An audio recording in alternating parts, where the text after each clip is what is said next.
görmeyecek, buna tanık olmayacak, adalet mücadelesinde büyüklüğümüze tanık olacaklar. Hepinizi çok seviyoruz. Görmeyecek, buna tanık olmayacak, adalet mücadelesinde büyüklüğümüze tanık olacaklar. Hepinizi çok seviyoruz. Görmeyecek, buna tanık olmayacak, adalet mücadelesinde büyüklüğümüze tanık olacaklar. Hepinizi çok seviyoruz.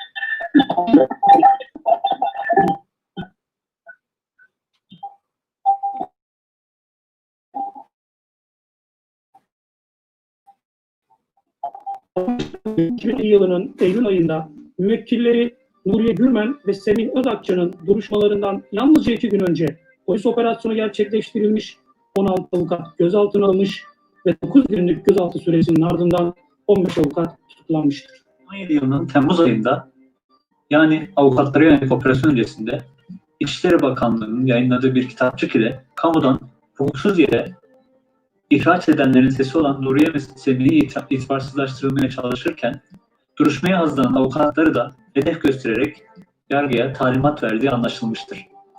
Aynı zamanda hükümete yakın medya kuruluşlarınca da avukatlar hakkında asılsız birçok haber yapılmıştır. Gizlilik kararı dolayısıyla savunma avukatlarının içeriğine dair bilgi edinemediği soruşturma dosyasında avukatların tutuklanmasının ardından İçişleri Bakanı Süleyman Soylu, TBMM'de masumiyet karinesini yok sayan suçlayıcı beyanlarda bulunmaya devam etmiştir.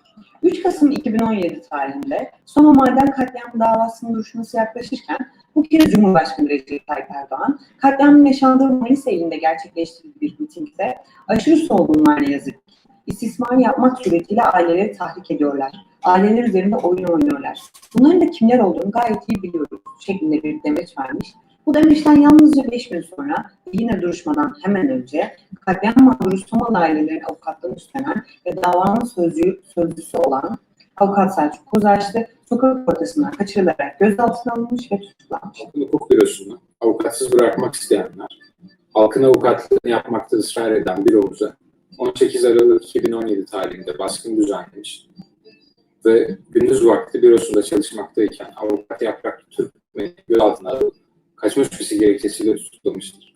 Tutuklu avukat sayısı 17'ye çıkmış. Orijinali mahkeme huzuruna hiç getirilmemiş, sahte iddiasına ilişkin şüpheler hiç giderilmemiş dijital dokümanlar ve ağır ceza tehdidi altına itirafçılaştırılan bir kişinin yardımıyla kurgulanarak ortaya çıkarılan sözde tanık ifadelerinden dosya oluşturularak dava açılmıştır.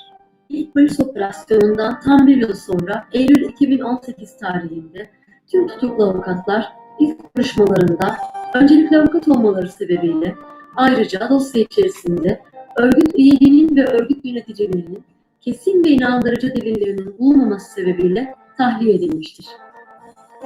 14 Eylül 2018 saat 22 sıralarında tahliyelerine karar verilen avukatlar ancak 15 Eylül 2018 sabahında serbest bırakılırken hapishane idaresine avukatların serbest bırakılmaması, haklarında yeniden tutuklamaya yönelik yakalama kararı çıkarılacağı yönünde hukuksuz bir talimat verildiği sonradan öğrenilmiştir. Avukatların tahliyesi kararına savcılıkça yapılan itiraz kısmen kabul, kısmen reddedilerek 12 avukat arkadaşımız hakkında tutuklama kararı verilmiştir.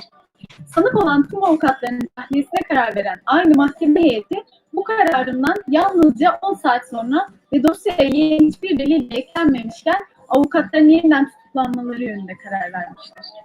Her ne kadar yeniden tutuklama kararı vermiş olsalar da hiçbir ağır ceza mahkemesi üyesi rütbesini koruyamamış, her biri görevinde alınarak tüketici, hastaya ticaret ve hastaya ceza mahkemelerine sürülmüştür. Yargılama toplamlı hikayesinde yargılanmanın kaçınılmazcasına sona erdirilmiş, tüm kuralları terk edilerek silahların eşit ilkesi başta olmak üzere tüm hukuk ilkeleri yok sayılarak savunma hakları gasp edilerek, talebe rağmen deliller getirilmeyerek, adil yargılanmakla iddia edilerek 18 avukata Toplam 159 yıl hapis cezası verildi. İstinaf Mahkemesi, mahkeme kararını savunma avukatlarının hiçbir itirazını değerlendirmeden onarken, istinaf ön incelemesinin karar tarihinden bir gün sonrasına ait olması bize işleyen yine hukuk değil, siyasi talimatlar olduğunu göstermiştir. Dosya Yargıtay önünde ve halen inceleme sırasını beklemektedir. Yargılama boyunca hukuki tüm itirazların yapılmasına, tüm kanun yollarına başvurulmasına rağmen hukuksuz kararın hükmüne devam ettirmesi ve de uğradıkları hukuksuzluğun yeterince duyurulmaması üzerine tutuklu avukatlar 3 Şubat 2020'de açlık grevine başlamıştır. Bu sırada avukat Ebru Timtik, müvekkilleri, grup yorum üyeleri ve Unsal ile dayanışmak için başladığı destek açlık grevlerinin 31. günündeyken eylemine birlikte yargılandığı meslektaşlarıyla birlikte devam ettirme kararı almıştır.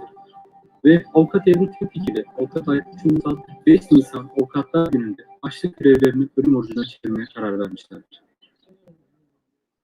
Bu direnişin temel talebi adil yargılanma hakkına ilişkindir. Meslektaşlarımız haklarında verilen yüzlerce yıllık suç cezanın kaldırılmasını ve yeniden adil bir yargılanma yapılmasını talep etmektedir. Sivil ölüme mahkum edilmeye, ağır cezalarla mesleklerinden edilmeye çalışılan avukatlar, kendilerine biçilen bu cezayı kabul etmeyip karşı durmayı tercih ederek ölüm orucuna başlamışlardır. Talepleri haklı ve meşru. Avukatların haklı ve hukuki talepleri kabul edilmeli, avukat Ebru Timtik ve avukat Aytac Unsal yaşatılmalıdır.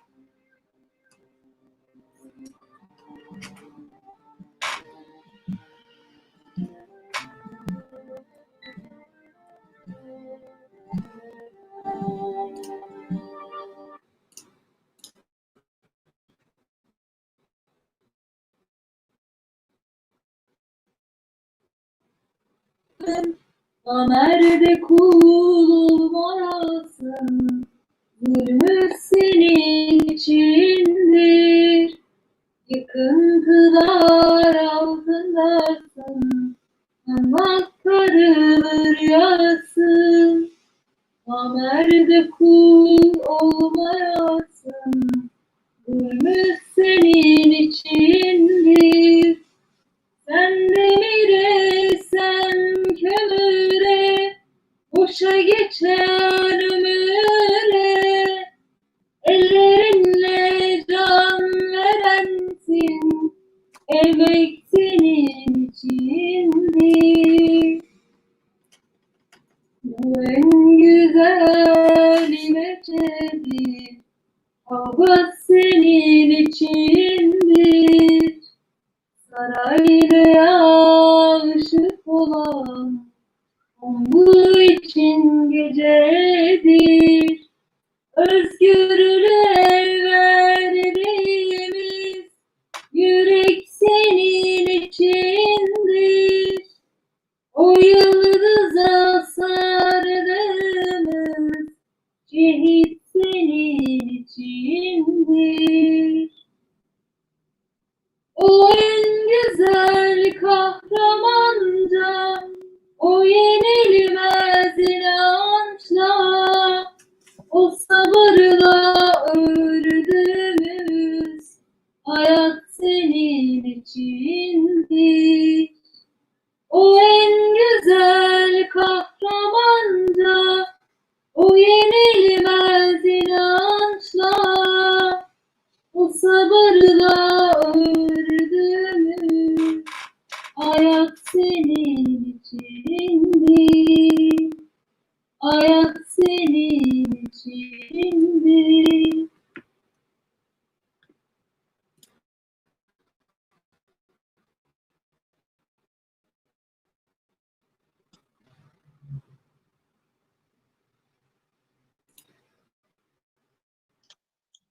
Hello and good evening to this today's conference in solidarity with the people's lawyers in Turkey and also with the struggle for justice of the lawyers, of the political prisoners of opposition in Turkey.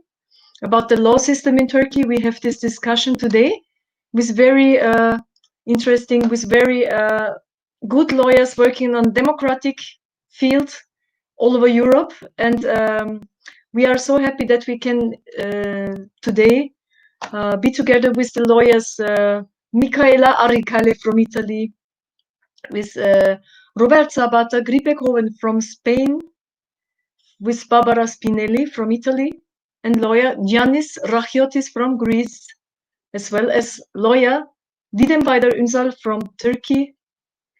And also we are lucky that even though not live with us today, we will get also a solidarity video about the human rights situation from a deputy of the left in Germany who wanted to participate but is not able to, about human rights question and also the European policy towards Turkey and especially in Germany.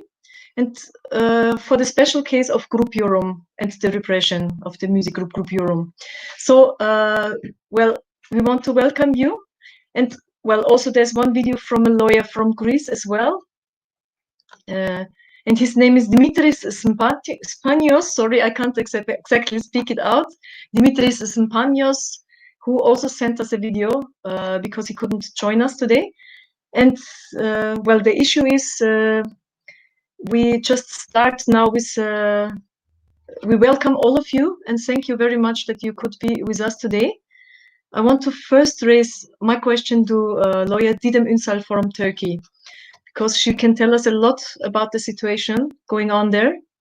And welcome, Didem. Very nice that you could be with us today.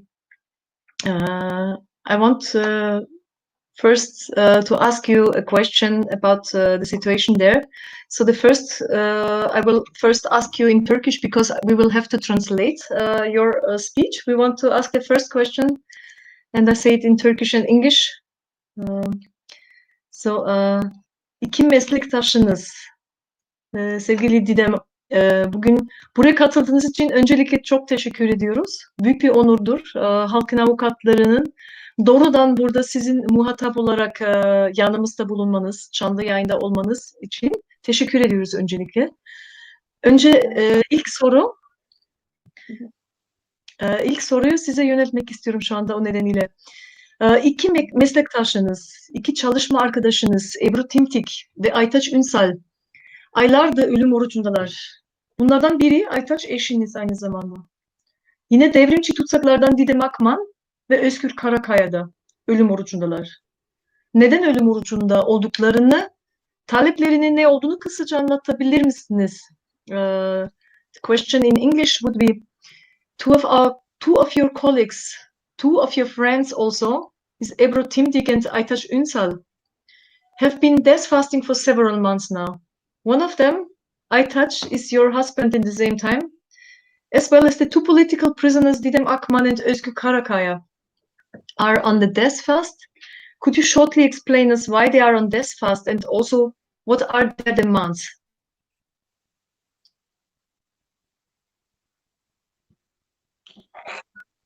Öncelikle merhabalar. Bu programı düzenleyen sizlere teşekkür ediyorum. Bu programa katılan, adalet mücadelesi veren dünyada ve ülkemizde adalet ve demokrasi mücadelesine katkı sunan değerli meslektaşlarıma, değerli milletvekiline sevgi ve selamlarımı gönderiyorum Türkiye'den ve internasyonel dayanışmaları için hepsine teşekkür ediyorum öncelikle. İsterseniz bunu çevirdikten sonra sorunun cevabına geçelim. Well, she said first of all that she wants to thank to the organizer of this meeting and also for all the participants here, all the lawyers, all the colleagues here, democratic lawyers who work on the democratic field, and also the deputy who will send her solidarity message to us for participating here. And she wants to start now to go in the question. Sizlerle birlikte ortak derdimiz olan adaleti ve ülkemizde ve dünyada yargının durumunu konuşmak için bir arada olmaktan dolayı gerçekten mutluluk duyuyorum. Bunu da belirtmek istiyorum. First of all, I want to say that I'm really happy about that I can speak here, discuss with you about the situation of the jurisdiction all around the world, and this makes me very happy. Öncelikle evet, avukat arkadaşlarım ve sevgili eşim ölüm orucunda. Bugün avukat Ebru Timtik'in ölüm orucunun 158. günü, Aytaç'ın ise 127. günü. Onlar neden ölüm orucundalar? Aslında bunu biraz sizinle paylaşayım. Bugüne kadar yargılama sürecimizi aslında meslektaşlarımızın, şu an bu programa katılan meslektaşlarımızın bir kısmı izlediler. Yaşadığımız pek çok adaletsizlik oldu. Bunu ilerleyen aşamalarda yine anlatırım. Bu adaletsizlik nezdinde aslında ülkemizde yaşanan tüm adaletsizliklere dikkat çekmek için yalnızca kendimiz değil, savunduğumuz müvekkillerimiz ve savunduğumuz halkımızın yaşadığı başta adaletsiz yargılamalarla yapılan adaletsizliklere sessiz kalmamak, bunları kanıksamamak, bu uygulamanın daha fazla ülkemizde hukuk sisteminde yerleşmemesi adına bedenlerini açlığa yatırdılar. Aslında müvekkillerini savunacak başka bir yol bırakılmadığı için ölüm orucuna öncelikle süresiz grevine başlamışlardı. Süresiz grevine başlamak durumunda kaldılar. Çünkü bu ülkede adaletsizliklerin en yakın tanığı onlardı, bizlerdik. Adaletsiz yargılamaları bizzat bizler yaşadık. Pardon. Kim dedi? Evet. Kusura bakma, biz arada tercüme için tekrardan hatırlatmak lazım. Çünkü kaybetmek istemiyoruz değerli sözlerinizi. Tamam. Kusura bakmayın. Siz çevirin, ben devam edeyim o zaman. Şimdi ben okay, what I have to translate what she said, not to lose too much. It was should be kept a little bit shorter. Well, so she said again, that's today. Her dear husband Aytac is on hunger strike, on the death fast already for 127 days, while her colleague Ebru Timtik is on the death fast already for 158 days today. And as the lawyers, they are facing all this injustice in Turkey very close with all the cases they have. The reason for this death fast, she wants to go in more details about the situation there, but the situation in Turkey about justice is really a serious one, and their struggle is not just for their own, it is both for their clients because they face a lot of injustice, but also for the people, what face the people. And in order to stop that this kind of injustices more and more are reflected within the jurisdiction in Turkey, they are going to wage this struggle now, which has first started with a hunger strike, with this indefinite hunger strike, and now is continuing with a death fast. So, of course, this is also to strike over the whole world the situation of justice, to make aware about the situation. It's a very huge struggle, in fact, a very important global struggle. Okay. Örneğin ülkemizde bugün toplumun tüm muhalif kesimlerini, akademisyenleri, gazetecileri, sanatçıları, avukatları, aydınları yalnızca bir iftiracı tanık beyanına, tırnak içerisinde tanık diyorum, açık veya gizli bir tanık beyanına dayanarak bu dosyaya delil diye koyarak bir başka delille desteklenmeksizin bir yargılama yaparak aslında toplumun muhalif kesimlerini sindirmeye çalışıyorlar.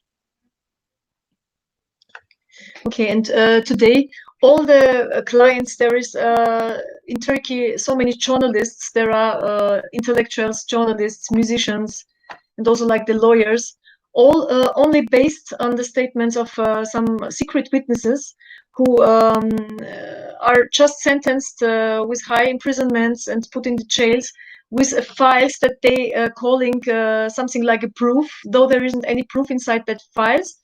And well, this is the situation today. Ve bu yargılamalar ülkemizde anayasal kriterlere, Türkiye Cumhuriyeti Anayasası'na, Avrupa İnsan Hakları Sözleşmesi'ne ve yerleşik içtihatlarda belirlenen hiçbir adil yargılanma hakkı kriterine uyulmaksızın yapılıyor ülkemizde yargılamalar. And this jurisdiction in Turkey is done without recognizing the European laws, the standards of the European human rights laws, and also even the constitution in Turkey. And any local jurisdiction is just violated during this jurisdiction. Bu uygulamaların yargılamalarda yerleşmemesi için biz avukatlar, halkın avukatları olarak her türlü mücadeleyi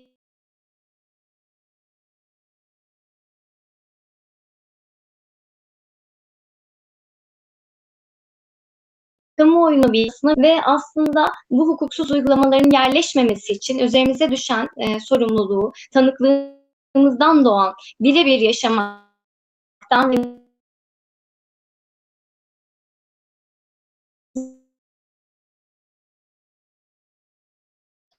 I think there is just a little problem with the connection in the moment.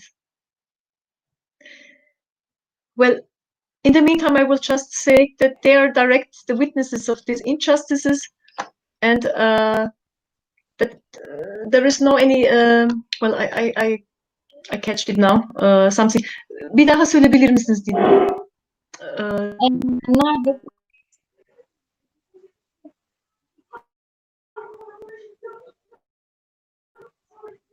Bağlantıda biraz bir sorun olmuş mu demin? Ben de unutmuştum. Yani demek istediğim bu. Bir daha o son cümlelerle kısa bir toparlayabilir misiniz acaba? Uzun cümleler kurdum. Biraz daha kısaltmaya çalışayım. Ülkemizde yapılan yargılamalarda tanık beyanına dayanılıyor. Ancak gizli tanık beyanına veya etkin pişmanlıktan faydalanan sanık beyanlamalarda dayanılan tanık delili hiçbir delille desteklenmemektedir. Bu uygulama sırasında anayasadaki, Avrupa İnsan Hakları Sözleşmelerindeki ve yerleşik içtihatlardaki hiçbir adil yargılanma hakkı kriterine uyulmamaktadır.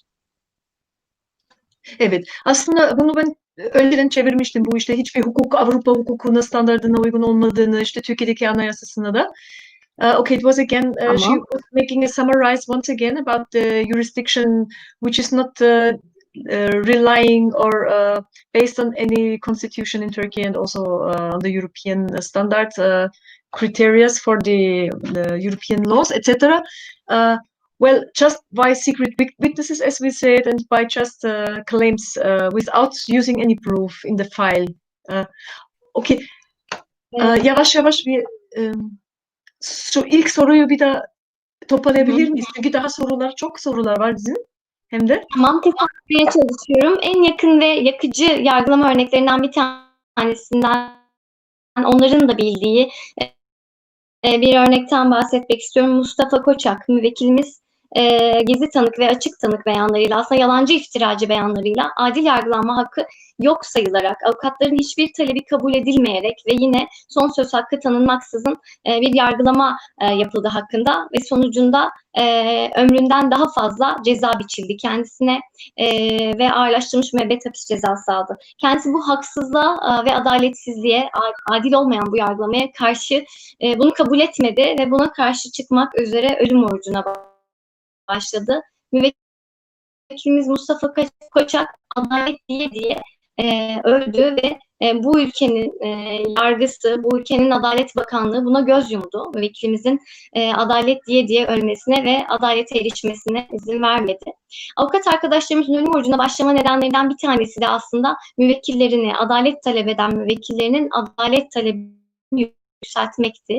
Yine aynı süreçte ölüm orucunda olan grup yorum üyesi müvekkillerimizin talebi de adaletti. Onların talebi de adil yargılanmaktı. Haksız ve hukuksuz yargılamalara konu ediliyorlardı. Bu yüzden hukuksuzca tutuklanıyorlardı. Hukuksuzca sanatlarını icra ettiği kurumlar basılıyordu ve konserleri yasaklanıyordu. Onların talepleri kabul ederek yola çıktılar ölüm orucuna başlarken. Evet, en temelde adil yargılanma hakkı talep ediyorlar. En temelde adalet talep ediyorlar. Kendi nezdinde tüm müvekkilleri ve tüm halkımız için adalet talep ediyorlar. Bu nedenle ölüm orucundalar. And the reason for all the hunger strike, which was also part of the first question, I want to give you a very striking example, which was one of our clients of Mustafa Koçak, from whom you heard. He was just demanding justice. He was in a very unfair trial without any evidences, only with the statement of witnesses, as you know, and all he wanted was a fair trial. And until the end, only telling that he wants a fair trial, that he wants justice, they just left him without that justice, without any fair trial, without any proofs and evidences. And so he was left to death in the hunger strike, in the death fast, and he had to live his life. So that's something also about this question of justice. The same case was in the case of Group Yorum, the musicians, who only also wanted justice for their cases. They wanted a fair trial because their members were arrested, put to prison, and also their cultural centers, their working place actually was raided constantly by the police, and they didn't get a fair trial. That's what they wanted, to use their rights. And this question they demanded, it was actually the justice for all the people, what they demanded, and for these reasons they started with their death fast. Evet. Birinci soru cevaplamış olduk mu? Bu konu çok kısa bir bölüm daha kaldı. Sevgili müvekkillerimiz Didem ve Özgür'ün niçin ölüm orucunda olduğunu açıklamak gerekiyor herhalde. Didem ve Özgür öncelikle hapishanelerde gerçekleştirilen hak ihlallerine son verilmesi talebiyle ağırlaştırılmış müebbet hapis cezasının infazının iptal edilmesi, infaz rejiminin iptal edilmesi talebiyle, yani tecritin kaldırılması talebiyle ölüm orucundalar. Çünkü ağırlaştırılmış müebbet hapis cezasının infaz rejimi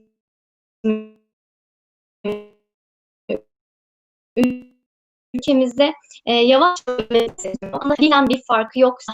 Vekillerimiz Didem ve Özgür de buna karşı çıkmak adına adalet talebiyle ölüm orucundalar.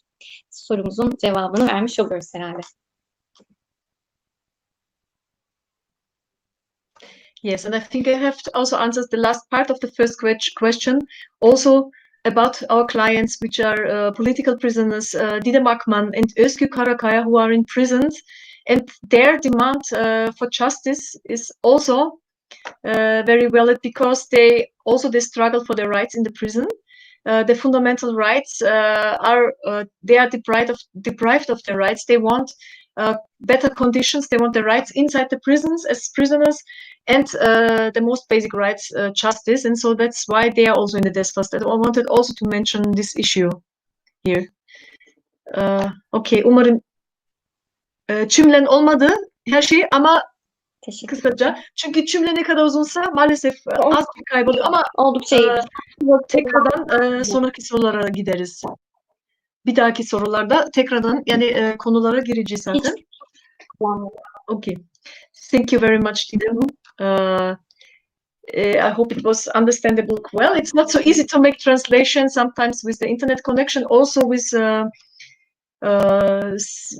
well, a bit complicated questions and long issues. We have to explain this very seriously because it's very detailed and very complex issues, a lot of things to tell. So I just want to switch to our guests, the other lawyers from Europe. We are very lucky that you are also with us to make it more rich, our discussion. And this is really because you have done, I have to mention that I also followed it very long time, this situation, and I saw the great solidarity of all the lawyers in Europe and in the world to their colleagues in Turkey. This is an outstanding example for solidarity, which is very great. And I guess you are those especially also who have followed the situation very long and always been in solidarity and support in order as well to defend jurisdiction wherever it is and justice all over the world. I would like to ask Michaela Aricale from Italy.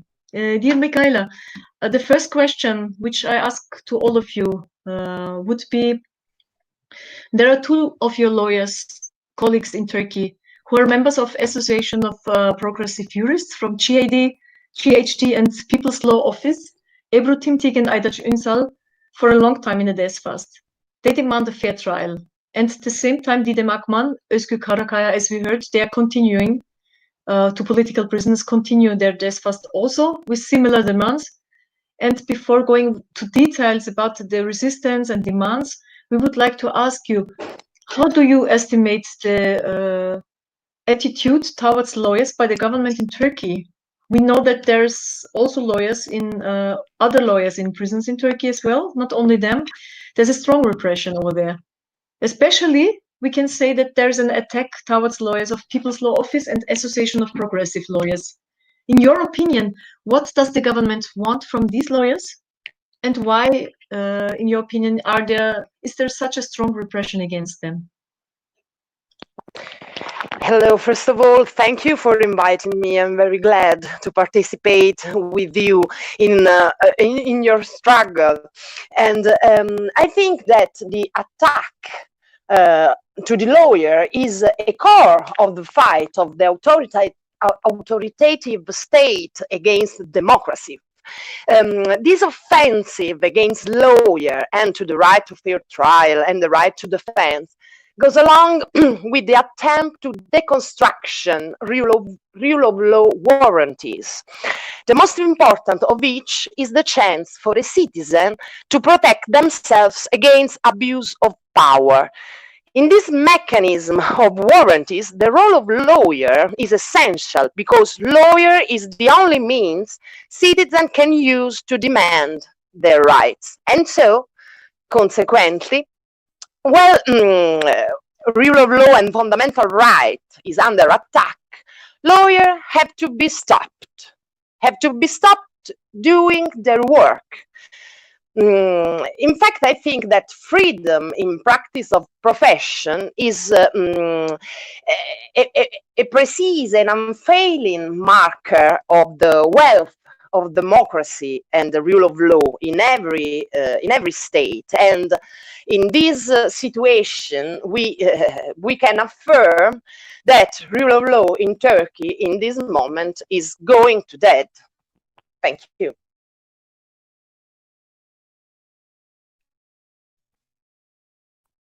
Well, thank you very much, Michaela. This was a short answer and very interesting stance also. It's good that we can go in these details as well about, in general, the situation of repression and also of the state authority. Of course, this is important all around the world. I would like now to ask the same questions, please, to Roberta Sabata from Spain. Once again, to remind, so the attitude of the government in Turkey against your lawyer colleagues in Turkey, how do you see that? Why, especially against People's Law Office? Why again against the lawyers? What is the aim, in your opinion, by the government in Turkey?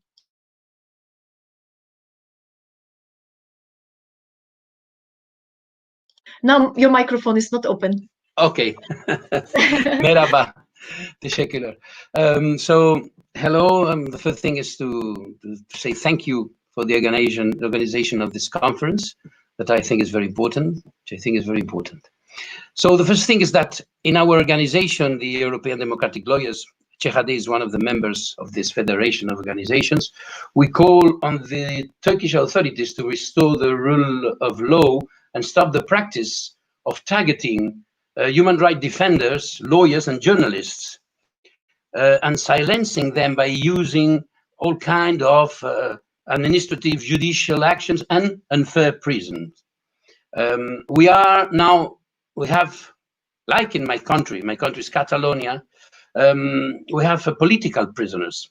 I have to remember you that sometimes the Commission of Human Rights of the Council of Europe has issued reports speaking about Spain and Turkey at the same level. So we know very well the situation. But speaking about Turkey, okay, we must think that the measures that the authorities has taken mean devastating consequences on judicial independence and impartiality and threaten the rule of law and human rights in Turkey by attacking the defense. When you attack the defense, we as lawyers must defend the defense. It is very important because we are, as lawyers, and I'm a lawyer as well, we are the soul of the building of justice for the people.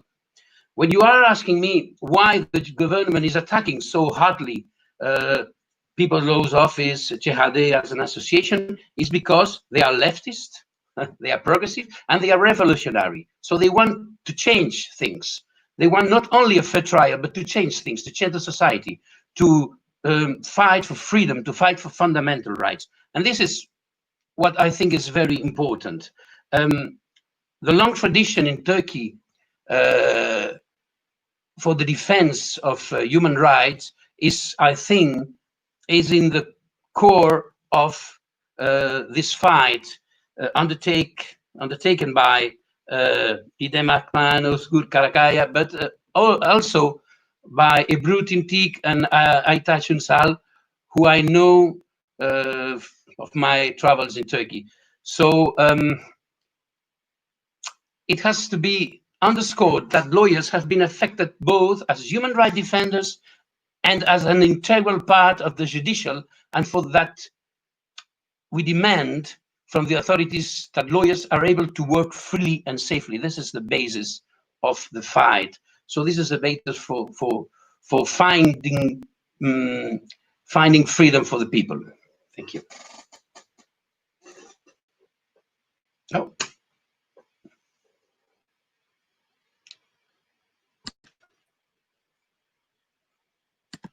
Hello?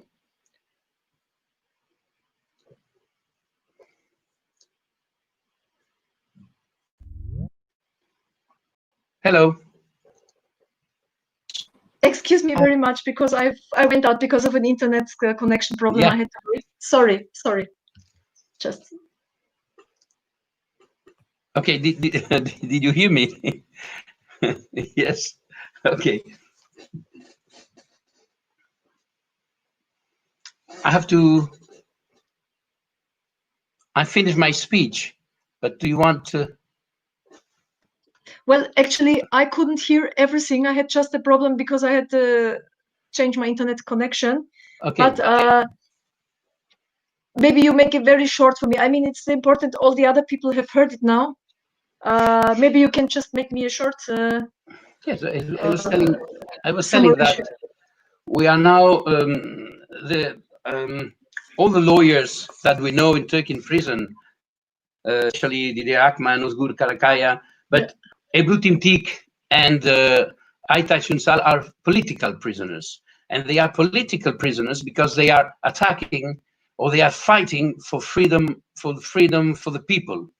And so this is why the state, the Turkish state government is attacking them, because they are demanding more than a fair trial. They are demanding to change things, to go deeper in the defense of freedom's people. Thank you. Thank you very much. Excuse me that you had to make another. No. Thank you. Well, this is really also a very important point for us. Yes, the case of political prison, not so very usual for European people, for the European society anymore. We will see what the time will bring, because, of course, political prisoners on the agenda, all the social struggles coming up, the repression, what we see today with the movements growing there and there against injustices, against, for example, Black Lives Matter. We have this new movement in this moment. You can see all around Europe, and also the question of the corona. There is a lot of things we have to discuss. Actually, also this is also a question that regards the law and the law struggle, in my opinion. Also, of course, you have your own discussions in corona time. I saw lawyers discussing. It's a very important point, and thank you for mentioning all that. Sorry, you want to include something? Yes. I don't know if you heard me, but I was telling as well that I have to remember that the two last reports of the Commissioner for Human Rights of the European Council made Spain and Turkey at the same level for political prisoners. So we know the situation. We have the repression is very different. It's deeper, very, very, very hard in Turkey. But as Catalan, we have political prisoners, and we know what's a political trial. Political trial is just fighting against democracy. It happens when you attack the status quo and when you attack the conservative parts of a state. Okay, thank you very much. I want to go now with this question, the same question, to another lawyer from Italy, Barbara Spinelli. Can you shortly also introduce? I think you are. I don't want to mix it up. It's IADL or ELDH, the organization. Some Yes, of you. I'm the co-president. Oh, sorry. So okay. Well, I go back. I will go back to you. Just, but finish your sentence maybe. You said you are the president of. No, sorry, because I thought you were asking me. I'm the co-president. We have equality gender in our association, like the Kurdish movements of the European Democratic Lawyer, and the CHD is one of the members of our federation.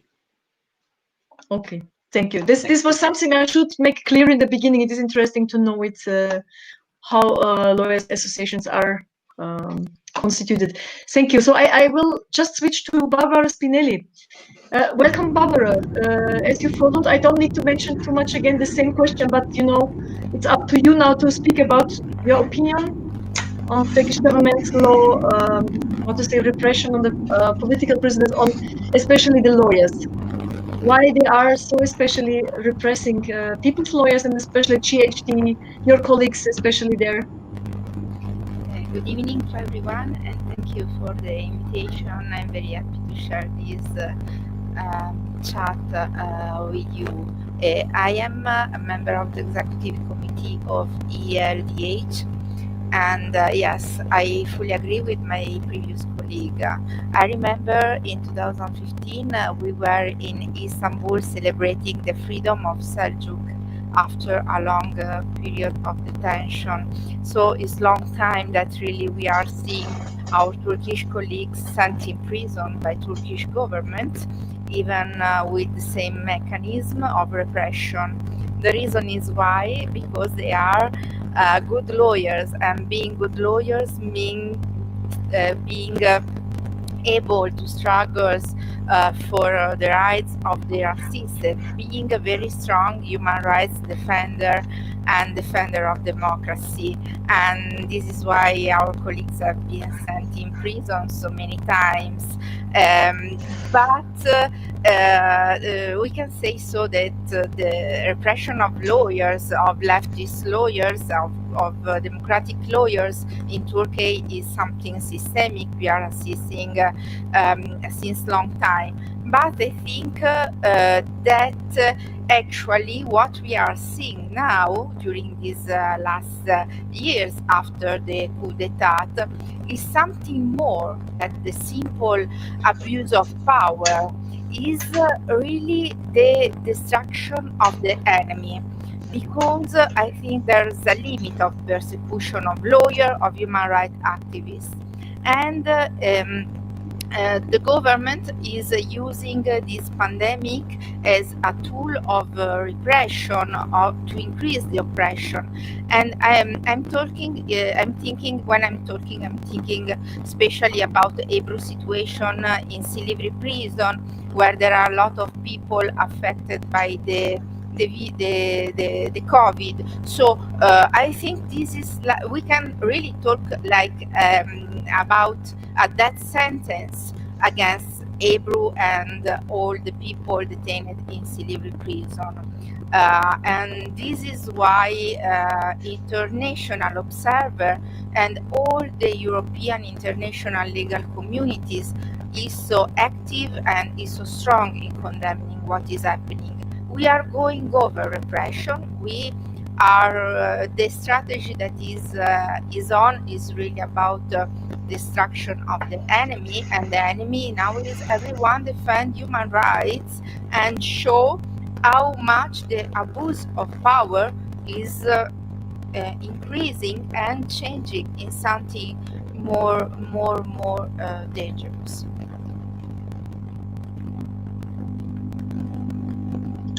Thank you very much, Barbara. I see we have a very various different answers, so we have a lot of rich opinions here. It's very great to share that. So I come to Yanis Ragiotis, another country, very important, especially with the very big changes of relations, even between inside Europe you have, and difficulties, but also with Turkey relation, which is changing sometimes also. Well, what do you think about the situation of the lawyers in Turkey? Good evening, first of all, from me as well. I want to send my solidarity and my greetings to all our colleagues who are in prison in Turkey. First of all, to our colleagues who are in death fast. We know them very well. We have all these colleagues in Greece. We cooperate with them in various international fora, and their situation makes us very, very sensitive. Now, on your first question, why this repression against our colleagues, against the lawyers in Turkey? The first thing I want to say is that attacks against left-wing lawyers in Turkey, according to my point of view, is part of a broader project for the elimination of the anti-imperialist left there. In other words, for the elimination of this part of the Turkish society who support the independence of the country from the Western imperialist system. Especially the Turkish elite want to eliminate this part of the left which adopts any kind of armed struggle. Look, for the Turkish elite, the integration into the Western power system is a strategic choice. Turkey is a member of NATO, is open into globalization, it is strongly linked in the EU, and now, last months, it participates actively the wars of the West against Syria, against Libya, against Iraq, and they declare that they preparing their participation into the Yemen war. Also, they push for a conflict with Greece. In this context, it is not acceptable by the Turkish elite some lawyers to support activists who fight against its core politics. I think that the suppression against the left lawyers in Turkey has motives, first of all, and by all means, totally political. This is my answer for your first question. Thank you. Thanks a lot for this answer. Well, it's the first round was already very interesting to hear the answers. I just get messages also. I just share it with you because it's interesting, because there are people from Turkey who want to listen us and who say, please, can you translate us this? But of course, this would be exploding this meeting to make Turkish translation in between of all the lawyers. I can't do that. I'm sorry for them. This time we have to do in English to make the world know about what's happening. I'm sorry for all the people who can't speak English. And well, it's we would like to ask the second question to you as well first, and maybe also to ask again Didem from Turkey. We would like to ask you also, well, I asked Didem first again in Turkish. Ben soruyorum. İkinci soruyu tekrar cevaplamamı istiyorsunuz, Ben doğru mu? size şey soracağım bu sefer arada. Biz biliyoruz ki Türkiye'de avukatlar üzerinde yoğun bir baskı var. Evet, ama özel olarak Halkın Hukuk Bürosu, CHP'li avukatlara yönelik saldırı var. Siz de birçok kez bu saldırıya maruz kaldınız. Sizce neden bu kadar baskı üzerinizde var? Ne istiyor iktidar sizden yani? Why there is a big repression against you, the lawyers in Turkey? So especially against People's Law Office, against GHD, and you yourself personally were also a lot of times subject of this kind of attacks. So what do you say to this repression? It's almost the same question actually to you also here. Evet, çok teşekkür ediyorum. Aslında şu anda konuşan meslektaşlarım ve değerli milletvekili dostumuz çok yeterli düzeyde açıkladılar bu durumu. Niçin saldırıya uğradığımızı, niçin baskılara maruz kaldığımızı onların gözünden, onların gördüğü açıdan izleyebilmek gerçekten çok değerli. Çünkü yaptığımız işin dünyanın bir ucuna kadar ulaşıldığını görmek gerçekten gurur verici. Şimdi ben sorunun cevabına geleyim. Kendim bu konuda ne düşünüyorum bunu söyleyeyim. Çok güçlü bir avukatlık geleneğinin temsilcileri olduğumuzu düşünüyorum. ÇHD olarak da, Halkın Hukuk Bürosu olarak da. Deniz Gezmişler'in avukatları, Halit Çelenkler'in, Niyazi Arnaslıların bize bırakmış olduğu mirası geliştirerek, büyüterek, örgütlü hukuk büroları kurarak, Halkın Hukuk Bürosu gibi politik ceza davalarına örgütlü bir şekilde bakan avukatlar olarak bir geleneğin sürdürücüsü olarak görüyorum biz kendimizi ve bu nedenle saldırıların hedefinde olduğumuzu düşünüyorum. Çünkü devlet örgütlü bir güç ve örgütlü bir güç kendi otoritesini koruyabilmek adına yasaların ardına sığınır ve yasaların karşısında avukatın görevi kişiyi gerektiği zaman evet devlete karşı da korumaktır ve biz bu görevi layığıyla yerine getiriyoruz ve avukatın yapması gereken şeyi yaptığımızı düşünüyoruz. Müvekkillerimize her koşulda ve her türlü bedeli göze alarak, evet hedef olmayı göze alarak savunuyoruz ve savunmayı, müdafiliği, hak ve özgürlüklerin savunucusu olmanın yanı sıra hak ve özgürlükleri genişleten olarak görüyoruz. Biz hak ve özgürlüklerin genişlemesi için yalnızca yasallık sınırları içerisinde kalmayan, meşruluk sınırlarıyla savunan avukatlarız. Bu yüzden hedef olduğumuzu düşünüyoruz öncelikle. Evet, teşekkür ederiz. Sanırım her şeyi birden anlatmak istediğiniz için yani anlıyorum. Çünkü kopunca o kadar da güzel anlatılmıyor, anlaşılıyor ama biraz ben kaybetmekten korkuyorum. Çünkü kaybetsek değerli sözlerinizi üzülüyorum yani. Olmasın. Yok rica ederim. Siz ne kadar özetleyebilirsiniz? Gayet hafızada tutabildim. So I think I could keep it all in mind. She spoke a long time, but it's very important to tell very fluently about the situation. So she said, first of all, that you as lawyers already, the lawyers colleagues already answered to this question very precise, and for her this is very important, especially to get answers from you, from your point of view about this issue, and this shows also how much this struggle could be spread around the world. It makes her proud also that you are so aware about the situation and that you could make this analysis as well yourself. That means that their voices could come and could go over the borders also. And what her opinion is about why the repression is so high is that they are lawyers who have a very long history, both as the GHD as also the People's Law Office. They come from a tradition, they have a special line, and their line is to defend the clients in any condition, even if they have to come against the state. It is worth to do that. Even if they are touched of the repression, it's worth to do that, because in the struggle of the freedom, for justice and freedom, they are ready to take up these sacrifices. And they are also luckily to come from a line also as the lawyers of Deniz Gezmiş.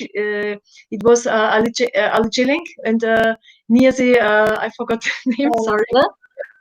Niyazi Arnaslı. Niyazi Arnaslı. They are lawyers of these revolutionaries in the history of Turkey, so it's a special, traditionally a line to be the lawyer of such persons also who went in history as people who struggle for their rights and justice. And well, this is the reason also that the Turkish government, the government of Turkey, are especially targeting them, because they are not just on the basis of the laws and of legal things, but of also legitimation. The struggle is on legitimation. So also when it's becoming very difficult, when it's becoming very hard and repressive, they are going to continue this struggle, despite of all the threats by those who make laws and by those who are well, authority. So that's okay. Anlatmak istediğiniz bu kadar güzel anlattınız gerçekten. Evet. Bir şey daha söylemek istiyorum. Aslında siyasal iktidar bize saldırılarının nedenini kendisi açıkça ifade ediyor. Kendi grup toplantılarında da geçmişte ve yine İçişleri Bakanlığı'nın katılmış olduğu toplantılarda bizim hakkımızda bunlar işini çok iyi bilen avukatlar dediklerini biliyoruz ve bunlar basına yansıyan şeyler. Müvekkillerimiz Nuriye ve Semih hakkında ve çok yakında müvekkillerimiz grup yorum üyeleri hakkında İçişleri Bakanlığı'nın çıkarmış olduğu broşürler var ve bu broşürlerde açıkça bize hedef gösterdikleri belirli bölümler var. Ve bunların sonucunda zaten bürolarımıza saldırılar gerçekleşiyor ve gözaltına alıp tutuklanıyoruz. Burada bizim avukatlık faaliyetimize yönelik rahatsızlıklarını dile getiriyorlar. Anlattıkları şeyler bizim özgeçmişimizle ya da bizim şu anda yaptığımız işlerle ilgili. Bu avukatlar bunları savunuyorlar. Bu avukatlar bunları yapıyorlar diye anlatılıyor. Aslında kendileri bizi neden sevmediklerini, onların istediği bir tarzda avukatlık yapmadığımız için, onların istediği kişileri savunmadığımız için, daha doğrusu solcuları, sosyalistleri, devrimcileri ve devrimci tarzda savunduğumuz için bizden rahatsızlıklarını dile getiriyorlar. Bunu dile getirmekten de çekinmiyorlar aslında. Well, and we can also say that the government is the first one I forgot it. Just the beginning. It was just now that the first point. Okay. Well, I got it. That they even they speak also. They mention it. It's also that they take us very serious, because when parliamentarians and authorities speak in their group meetings, and also the Minister of Internal Affairs in the meetings, talking about the lawyers and taking them target, but they say very openly and speak very openly about us as lawyers, saying these lawyers know their work very well. They speak in that way about us, and also they mention us when they make brochures even about the death fasters, about the prisoners, about the clients, and also about Group Yorum, for example. They have also a special part about the people's lawyers inside, from People's Law Office, where they're saying, yeah, these lawyers are doing that and doing that for years, and they're dealing with this issue, with that issue, in that way, trying to criminalize them. And when they're speaking in that way, they show also that they don't like us, of course, because we are defending the socialists, we're defending the leftists, we're defending revolutionaries, and we do that also in a revolutionary way and style. And that is why they don't like it, of course. They just tell you are not doing the kind of defense that we want from lawyers, but you are something like opposing us. So that's why we are on the target. Teşekkür ediyorum. Son olarak şunu söyleyeyim. Savunmanın sesini kısarlarsa halkın sesini kısabileceklerini ve muhalefeti sindirebileceklerini düşünüyorlar. Bizler de müvekkillerimizi savunmaya her koşulda devam ettiğimiz için hala saldırıların sonu gelmiyor. Biz mücadeleye devam edeceğiz diyorum. And finally, to this point, I want to say, they think that when they stop the defense of the people, they can also stop the struggle, and they can also silence the voice of the opposition, etc. But we want to tell that we are going to continue to make the defense until the end, and unconditionally, always we will continue with our defense. They will not be able to silence us. Thank you very much, Didem. Ben teşekkür ederim. Sesiniz gelmiyor. Oh, I just closed it again. I was left it open and now I closed it. So, well, thank you. This was your second question. I want to continue now with second questions to you. Let's start now with Barbara, maybe. Barbara Spinelli, I want to ask you the second question. What do you think about juridical process of your colleagues and also the accusations against them? What has happened in this period? Could you shortly explain what you think about that? You have not your micro on, that's why you're not here. Yes. We have been a trial observer for several times. So we know, because we witnessed that it was not really a fair trial, and we know also how weak were the evidence that has been used. This is not just our opinion, of course. Also, if we had, as the international observer, we had the chance to directly see the procedure, the file of the procedure, but actually is something that thanks also to the report that we did is totally clear to the international legal community, is in front of the eyes of the human rights mechanism at the United Nations level, at European level, at Council of Europe level. all the international legal community know how was unfair the juridical process against our colleagues. And I think also that is very, very clear that the strategy of the criminalization of lawyer with political accusation is the worst expression of the abuse of power by the authorities. And this is why I think really the international solidarity was and also international report were really able to show this violation, massive violation of right to defense and of the right to fair trial. And we are really we can say that we actually the statement by the the special rapporteur, the Human Rights Committee, by the CCB, the National Bar Council, the local Bar Council, make clear that there is a problem in Turkey and that the Turkish authority are using against lawyer, Kurdish lawyer, people lawyer, are using the criminalization of lawyers as a way to destroy the juridical system, to continue to oppress people and human rights defenders. This is clear, and if this is clear, is really thanks to our Turkish colleagues that have been able to share in solidarity their experience and to make possible to know, to share for us to Europe and to the world what was going on. So I think that at the end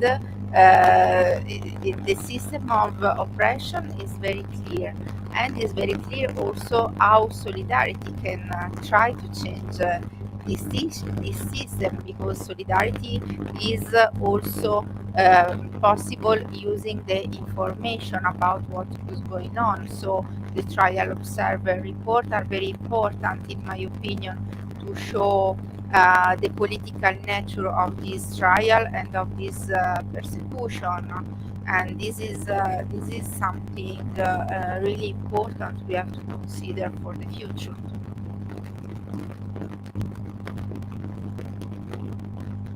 Thank you, Laura. Thanks a lot.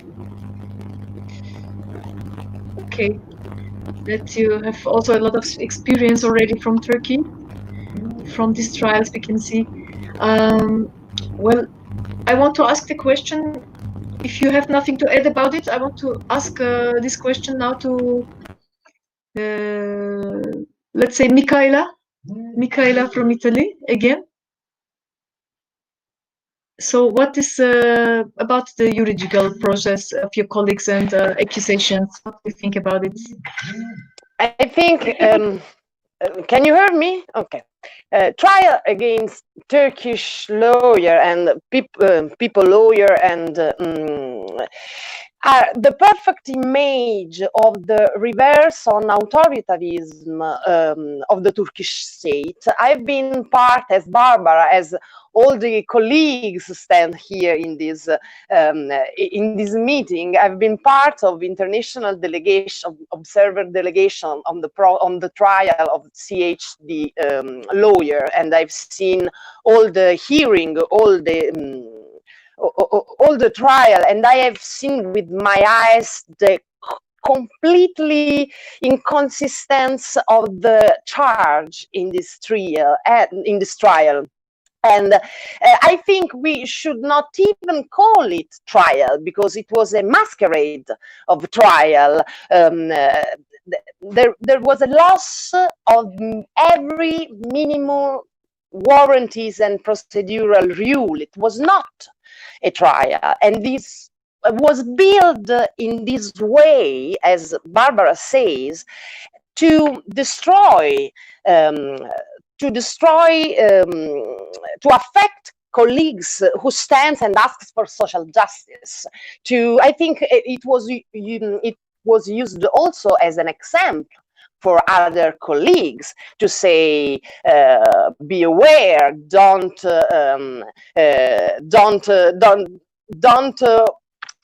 use your professional voices to stand up for in political or social struggle.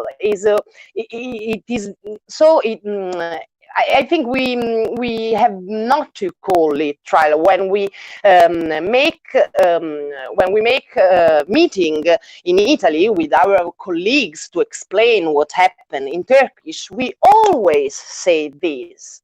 This is not a trial. This is only a masquerade to affect our colleagues who stand for social justice and fundamental rights. Thank you.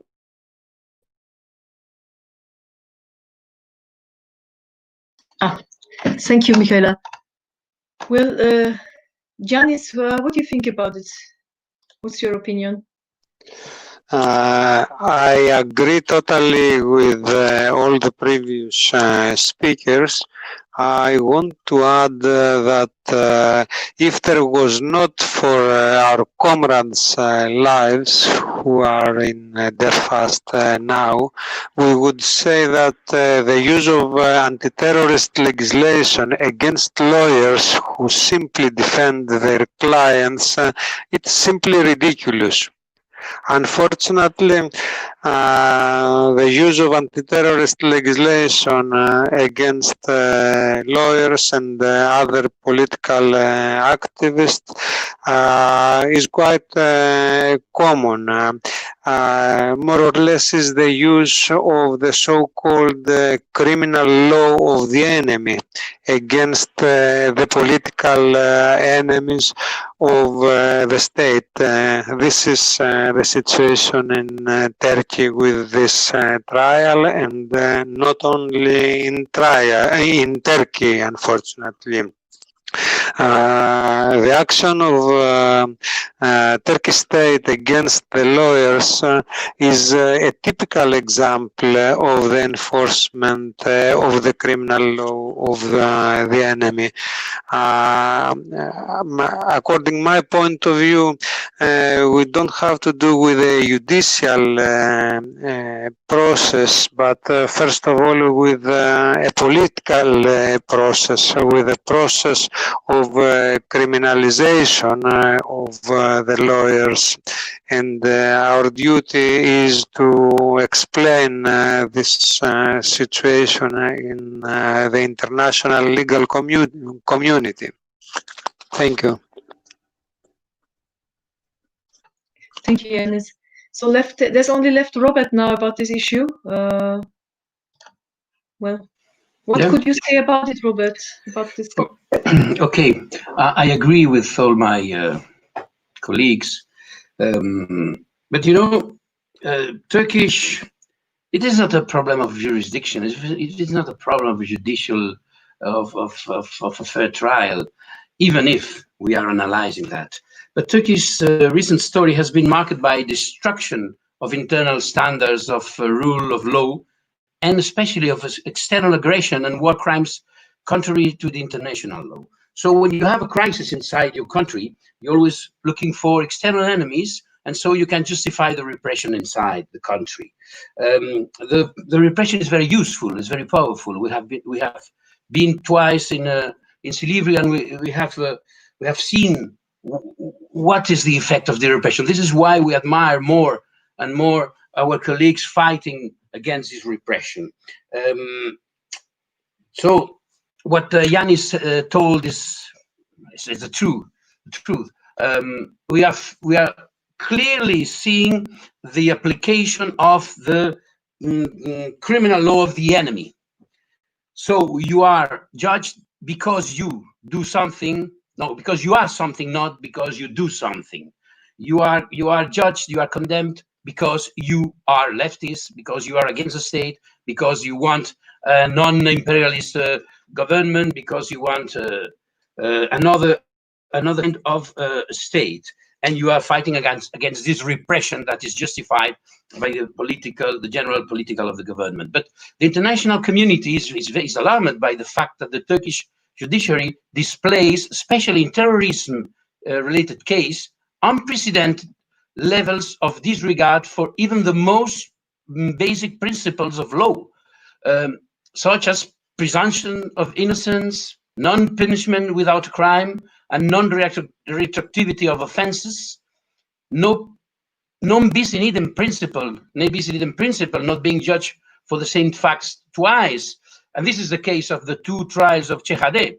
It's a clear case. We have been following for 6 years now these trials and the trial of Ohade, or the trials of Ohade and Yorum trial hearings. And so at the same time, procedural guarantees such as adversarial proceedings, equality of arms, and the right to a lawyer and permanently eroded regarding lawyers under repression. So this is a political decision of the government.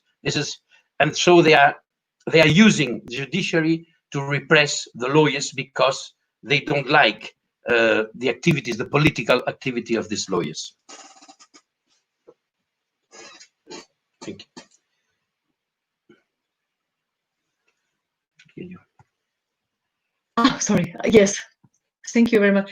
It's a nice discussion we have here. It takes long time. Yes, I hope more people come because we are just also discussing it. I don't see exactly how many people are watching here. I think it's a very important and interesting discussion. Of course, it's not the only moment that people can watch us.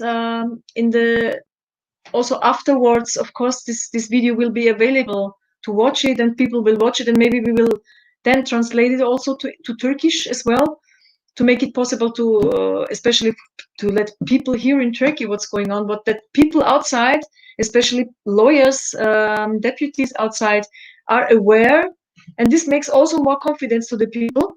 I think that there are people under this repression and conditions who are aware also about the situation. I just get off the point, sorry. It's not that I was not listening you, not concentrating on what you said, of course, but I'm already want to switch in the next point because our program is fully. And I think about that it's good now to take the message of a deputy from Germany. It's a different question, but we go a little bit out of lawyers and laws. And it's a lawyer, it's a deputy from Germany, Saklin Nastic. She's dealing with the Human Rights Committee, and she knows a little bit of Group Yorum, not so many like other colleagues who are dealing with that a lot because of repression also in Germany. And she's answering our question about the relationship politically with Turkey in this terms, and also about silence of European politicians. If that's possible, we would like to hear Saklin Nastic video. She answered to us because she couldn't participate now. Is it possible? I hope so. So Saklin Nastic answered yes. Freiheit der Kunst ist der Ausdruck der Meinungsfreiheit. Diese ist sowohl in der Allgemeinen Erklärung der Menschenrechte als auch im Grundgesetz hier verankert. Und jeder Demokratin und jeder Demokrat müsste sich für Meinungs- und Kulturfreiheit einsetzen. Und dass gerade viele europäische Politikerinnen und Politiker zu den Umständen in der Türkei und der Mitglieder der Gruppierung schreiben, finde ich wirklich fatal. Wir wissen doch, dass seit Jahren Zehntausende verfolgt sind, auf der Flucht sind, in Gefängnissen sitzen, und auch gerade jetzt in Corona-Zeit wurden ja viele Verbrecher, Banditen, Mörder lieber freigelassen, aber politische Gefangene, Oppositionsmitglieder und Andersdenkende eben nicht. Und daran sieht man doch, wie die Umstände in der Türkei sind. Dass eben Erdogan eigentlich ein Diktator ist. Man sieht es in Syrien, wo er die Kurden verfolgt und dahin schlachtet. Man sieht es in Irland. Und es ist Pflicht eigentlich, eben europäischen Demokratinnen dabei zuzuschauen. dass so viele schweigen, hat natürlich Gründe. Man schützt Erdogan. Man macht sich eigentlich zum Mittäter damit, dass man ihn als NATO-Bündnispartner und sogar EU-Beitrittskandidat all das gewähren lässt. Das hat mit demokratischen Werten nichts zu tun. Und deswegen ist es unsere Pflicht, darauf aufmerksam zu machen. Meine Pflicht als Linke, meine Pflicht als Mensch. Deswegen bin ich solidarisch mit der Gruppe. Ich freue mich, dass ich Sie auch kennenlernen durfte. 2017 sind Sie bei unserem Jahresauftakt aufgetreten. Und es macht mich traurig, unter welchen Umständen zum Beispiel die Genossin Helene Bülek ums Leben gekommen ist. Aber es zeigt auch, dass der Hungerstreik als letzter Akt der Verzweiflung als Aufmerksamkeit dient. Ich denke, es ist wichtig, dass wir über diese tragischen Akte des Protestes und ihre Toten nicht schweigen dürfen. Ich denke, es ist wichtig, sich zu solidarisieren für Meinungs- und Kulturfreiheit.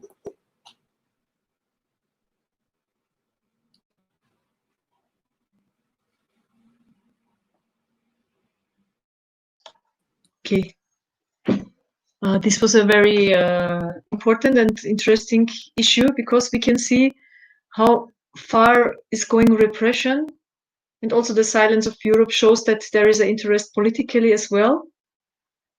It's not only jurisdiction, it's the political interests that you see, the economical interests, and therefore it's very important also for us that Jacqueline Nastic, as a human rights spokesperson of the left in Germany, could join. She's not the first of deputies who is raising voice for the political prisoners and defendants, especially for Group Euro in Germany. Like Dieter Dehm, he's also artist and deputy. So, we want to thank her. If she's watching us now, it's very nice that she gave us this answer. We have another video from her. I think we only listened to the first one, but there was another question that we will listen after that. And now we want to show you the video, which is for Ali Araji, who has a trial tomorrow. He's along with 4 other members of Group Euro in jail. Ali Araji should be freed tomorrow. This was the last wish also from Helene and from Ibrahim in their death fast. They want that their comrades are released, that the other musicians of Group Euro are released who are just illegally and unjustly in the prison for doing their arts. And there's a very huge solidarity movement growing in all the world. We can see that it was just the opposite that the AKP government wanted when they started with this repression to destroy the group, to totally get masses dispersed and to hinder the concerts. Now we can see in Greece that there is hundreds of artists defending Group Euro. We see it in Italy, a huge movement, even in the community halls and some little villages in Italy. You see that they put the banners of Group Euro, of the people who are lost their lives in the resistance. It's a very great example that we have again a new kind of international solidarity, and not only in these 2 countries, but it's very outraging. It's very great in these countries. I have to mention Greece and Italy because this is a real symbol for this solidarity in this time, especially for Group Euro, not only but also for the lawyers and also for political prisoners in Turkey, and in generally for all those who resist. So don't speak too long. I want to watch. We want to watch the video from all over the world for Ali Araji's freedom tomorrow.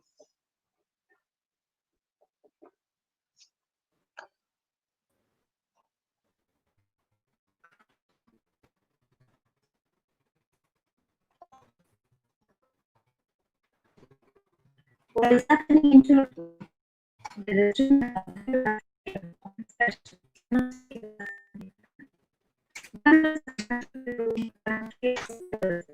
because the president members of the bank already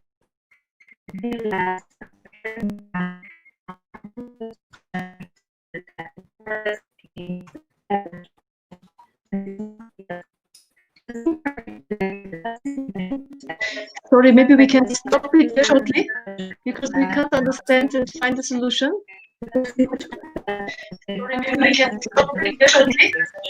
Because I see it's very bad when you play video. We didn't, unfortunately, could check it now, but maybe we can put off our cameras. This is my suggestion. Maybe we can all put off just the camera in order to make it maybe better. Maybe we can put off our cameras. This is my suggestion. And micros, of course, also.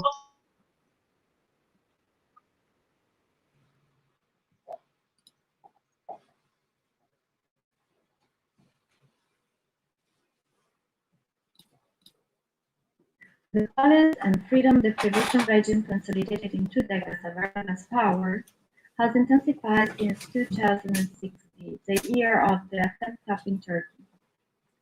Hundreds of politicians, journalists, artists, writers, and activists are in prison.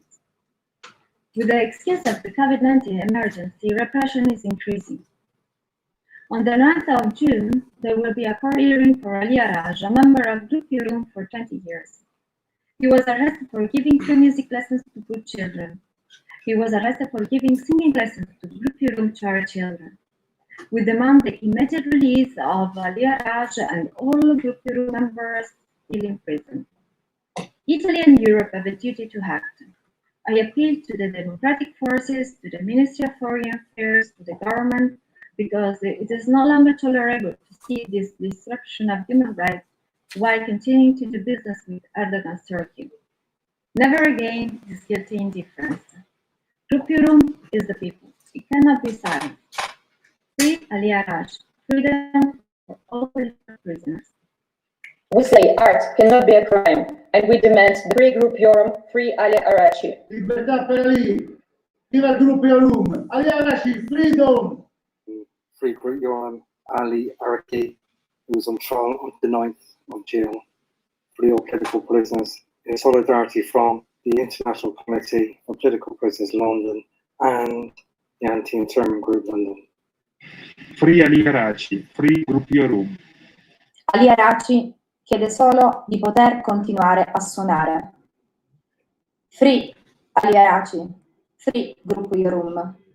Freedom for Ali Arachi and all the Group Yorum. Free Ali Arachi, free Group Yorum. Freiheit for Ali political defining, international solidarity for all the political prisoners. Il prossimo 9 giugno si terrà il processo al comandante di Gruppo Yorum, Ali Arachi, attualmente in carcere. Chiediamo l'immediata scarcerazione del membro di Gruppo Yorum e ancora una volta tutta la mia solidarietà. Freedom to Ali Arachi. Libertà para Ali Arachi. Freiheit für Ali Arachi. Libertà per Ali Arachi e per tutti i prigionieri politici turchi. Libertà e solidarietà per il gruppo Yorum. Freedom Yorum Group. Freedom Ali Arachi. Free Ali Arachi. Free Group Yorum. I'm Angelo from Greece. I'm a Group Yorum supporter. I support Ali Arachi tomorrow, 9 of June, Turkish court. Free Group Yorum, free Ali Arachi, free all political prisoners in Turkey. Libertà per il gruppo Yorum, libertà per Ali Arachi. Li vogliamo liberi, subito. Freedom, Freiheit, Liberté, Libertà für Ali Arachi and all of the band members of Group Yorum. Solidarité, solidarity. On est ensemble. Free the people, free the innocent youth then. Free Ali Arachi. And please, free Group Yorum. A nome del Consiglio Popolare degli Arameani esprimo la mia solidarietà al gruppo Yorum, nonché agli avvocati e ai prigionieri politici in Turchia e chiedo la loro libertà. Free Ali Arachi, free Group Yorum. With love, solidarity and the memory of Ali, Mustafa and Ibrahim. Free Ali Arachi, free Group Yorum. Free Ali Arachi, free Group Yorum. Yes, I. Solidarität mit Ali Arachi und Group Yorum. Ihre Stimmen werden stärker sein und lauter sein als das wütende Gewinsel des türkischen Regimes. Liberate Ali Arachi, liberate Gruppo Yorum. Free Ali Arachi, free Group Yorum. Liberate Ali Arachi, liberate Gruppo Yorum. Liberate Ali Arachi, liberate Group Yorum. Freedom to Group Yorum. freedom to people's lawyer, freedom to all political prisoner, freedom Ali Alarji. Grup yoruma özgürlük, Ali Arıca özgürlük. Freiheit für Ali Arıcı, Freiheit für Grup yorum. Azadi bu komaya yorum o Ali Arıcı. Freedom for Grup yorum. Freedom for Ali Arıcı. O, li, internazionale solidarità. O, li, internazionale solidarità.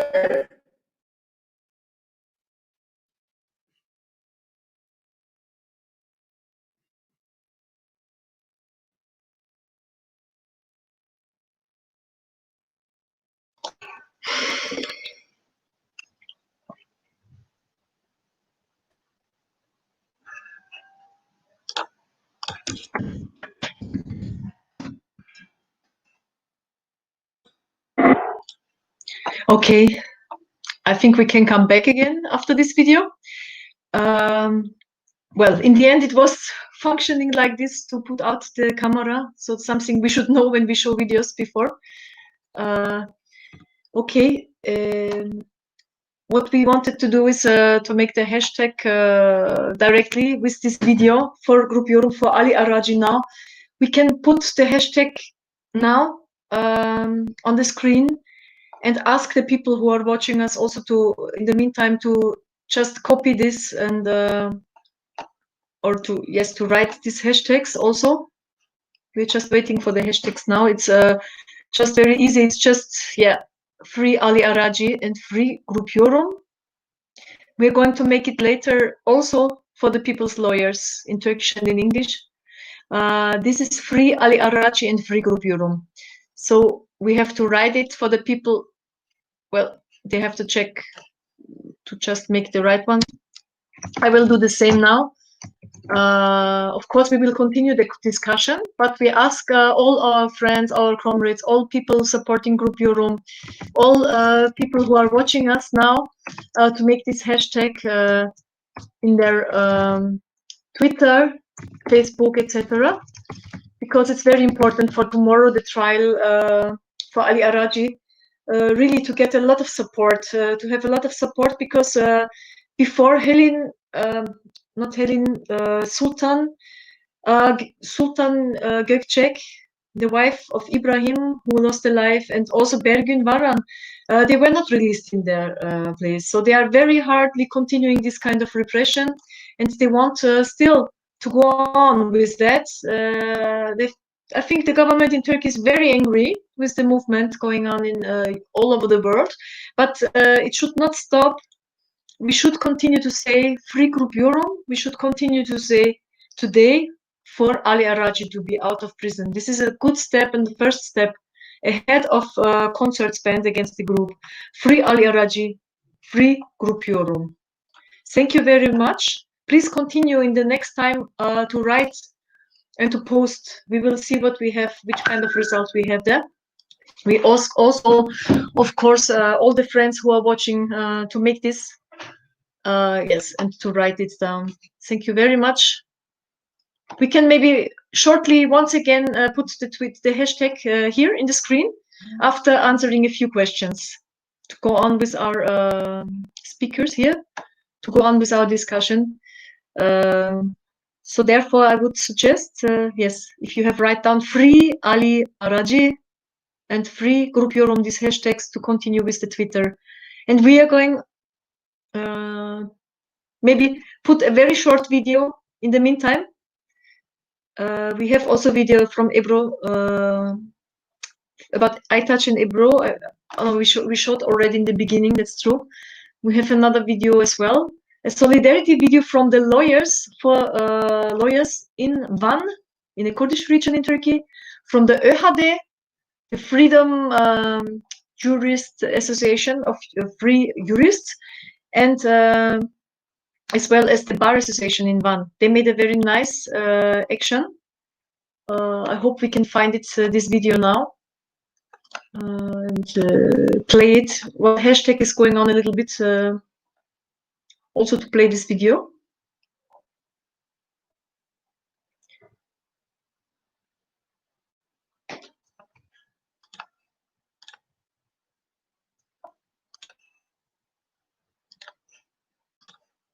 Okay.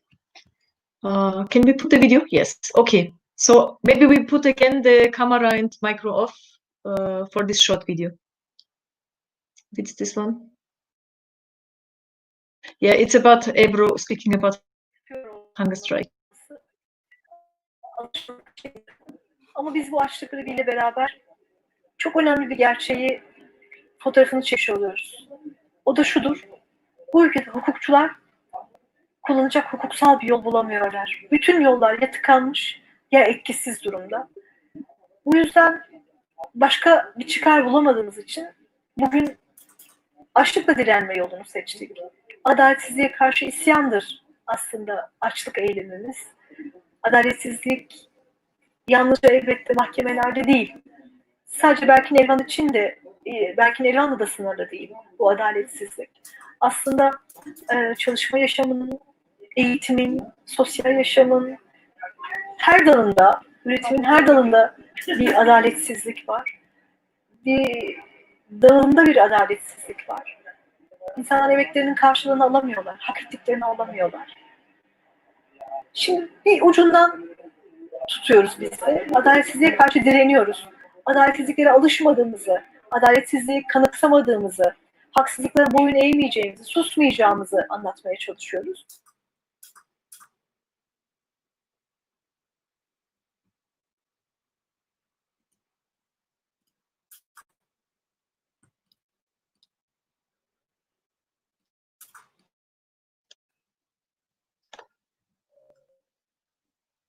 Okay, I think the video is finished like that. It was like this only. Okay. It was Ebru Timtik explaining about the hunger strike and the reasons of that. Okay, well, also hashtag is continuing. Please continue to write free Grup Yorum, free Ali Araci. We ask you to make these hashtags. And well, I want also to mention that the YouTube, this program will be again published, of course, in this channel again in YouTube. So it's possible, it's available to watch it. More people will be able to watch it, of course, not only live. So this is the good thing. If there are not so many people online, even we will have it and we will post it and will be make it able to watch other people because it's important and that's what we want to say also. Okay. Well, so then I hope it's going on with the hashtag things. And I would go to the third question. So, well, it is something again about the jurisdiction. I would ask now whom I want to ask. Maybe I would ask to again Michaela, Michaela Ricali. The third question. Are you coming back all? The third question is about the jurisdiction of the law of the lawyers in Turkey, about the colleagues that didn't get a fair trial, and what is your view about it, and also the relation between the government and between jurisdiction, also along with criticism towards judicial practice, and that's the discussion about that there is no independent jurisdiction in Turkey also. What would you like to say about this critics that's coming along in the last time especially? What's your opinion? I think that it's certainly true. There is no possibility for some to have a fair trial in this moment, a regular jurisdiction as we as we know in the rule of law in the real law state. I said before that the trial I have observed, it was not a real trial, but was a masquerade. I saw that not even the basic rights, procedural and substantial, have been enforced. Yanis and Robert pointed before a very important thing, that this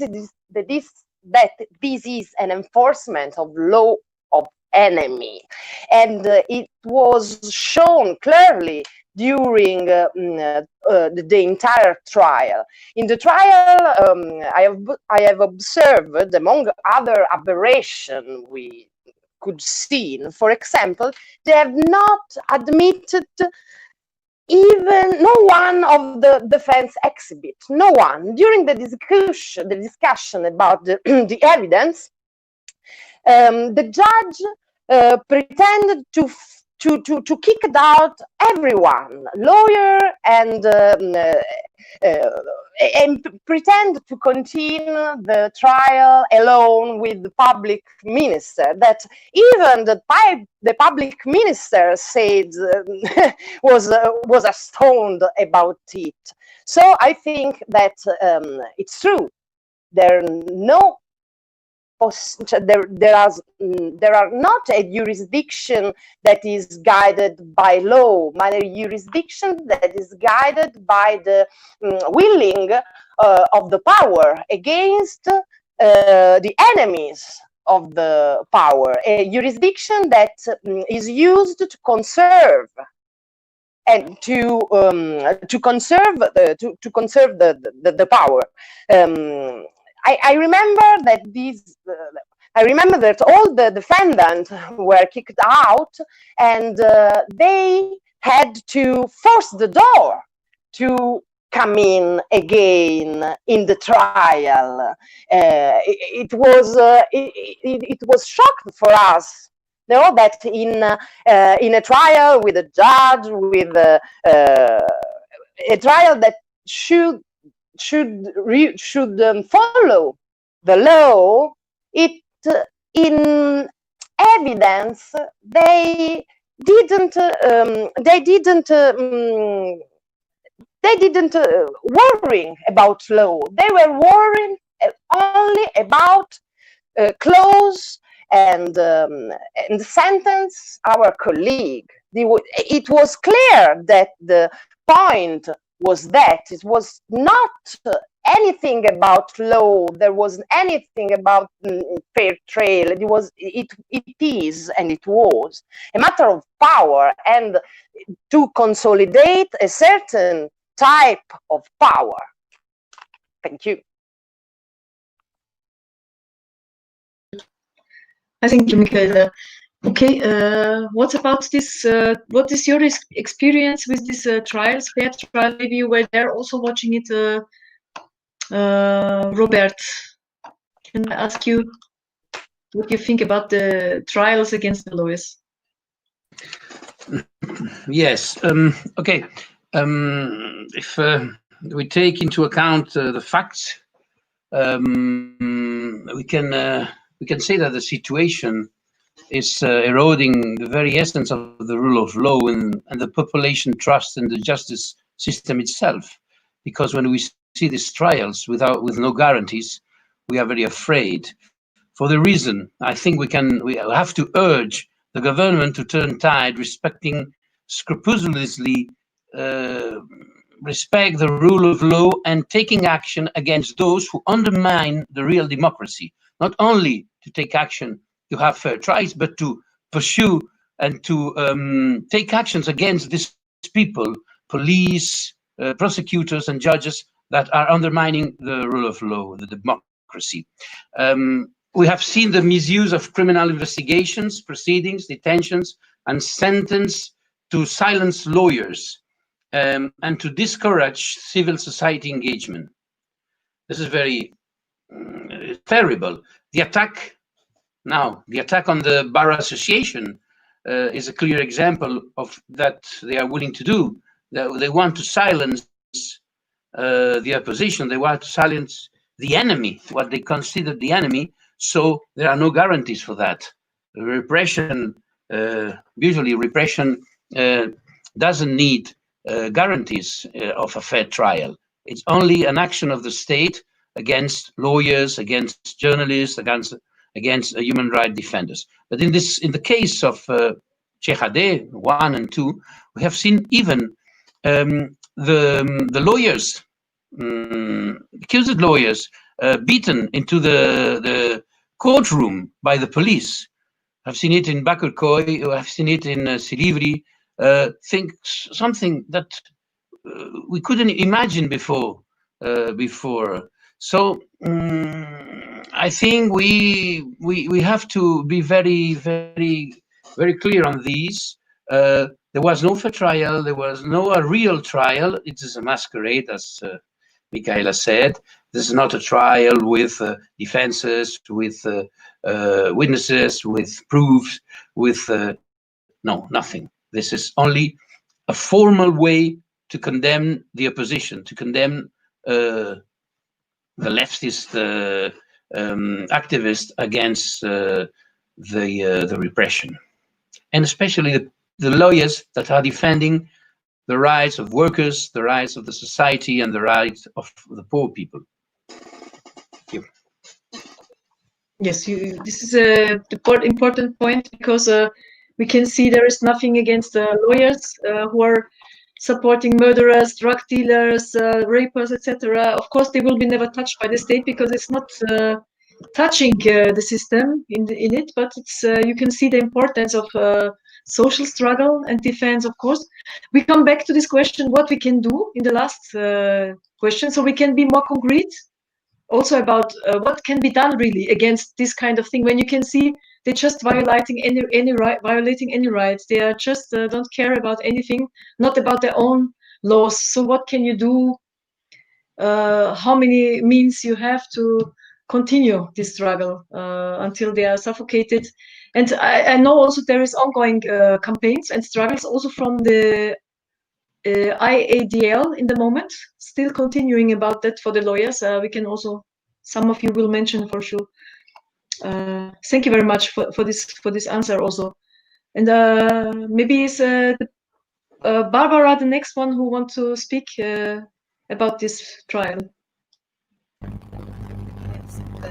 I fully agree with my colleague. The lack of the independence of the judiciary in Turkey is a very old problem that has been reported several times by the United Nations Special Rapporteur on independence of judges and lawyers. But in my opinion, really, after the coup d'etat, after the constitutional reform, this has been the most important expression of the consolidation of the regime.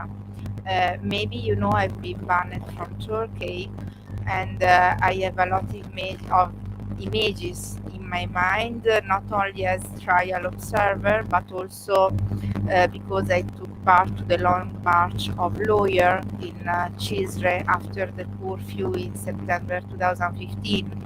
And also in other city Kurdish municipalities that have been subjected to the curfew. And so I can say that in my experience, I saw both faces of this lack of independence of judiciary and the consequences. The first one is the criminalization of lawyers and human rights defenders that Robert gave a very clear example we saw during the hearing. I still have in front of my eyes the image of a lawyer that want to do his defense but cannot do because he was also accused of terrorism, so he was not allowed to defend a person with the same accusation that was taken out of the courtroom from 4 or 5 police officers with violence. I have in my mind the image of how Ebru, during one of her arrests, have been tortured. I still have in my phone that pictures with violence, that was showing her treat. So this is one side, but the other side of the lack of independence of the judiciary is also the lack of prosecution against the real criminal that are the agents of the state and the real terrorists that committed torture and crimes against humanity during the curfew. Terrible crimes against humanity have been committed and have been reported, and there was no justice for this very serious crime. So it's not only about a problem about justice in Turkey we are talking about, and this is why we are so strong in supporting our colleague, because it's a problem about the rule of law in the Council of Europe. The real problem is that what is happening on Turkey is that the rule of law is on trial, and so is about the justiciability of the abuse of power by the state. So the problem is that from how we approach to the lack of independence of the judiciary in Turkey and the consequences of the lack of independence of judiciary in Turkey, we really can measure how much is effective the working of the regional system for the protection of human rights. The impact is really working. The European Court of Human Rights is effective in protecting human rights and the rule of law. This is the real problem that we have to face when we talk about situation in Turkey and trial against our colleagues. Thank you. Thank you very much. I would like to ask again, come back to Didem, because Didem, you were also tried the same way like Aytac and Ebru. You were also in the prison, you faced the same repression. And how was this, how did you face this jurisdiction against yourself, about the accusations against you? What can you say about it? What did you live in this period? Can you shortly explain us? Hani kısaca bunu anlatabilir misiniz? Neler yaşadınız? Siz de Ebru ve Aytac gibi aynı suçlamaları yöneltildi size ve orada yaşadığınız tutsaklıkla birlikte neler yaşadınız? Nasıl bir yargılama oldu bu? Lütfen.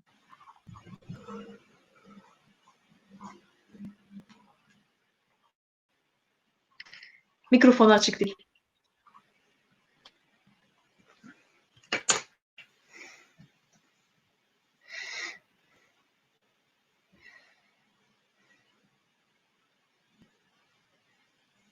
Yok, henüz açık değil.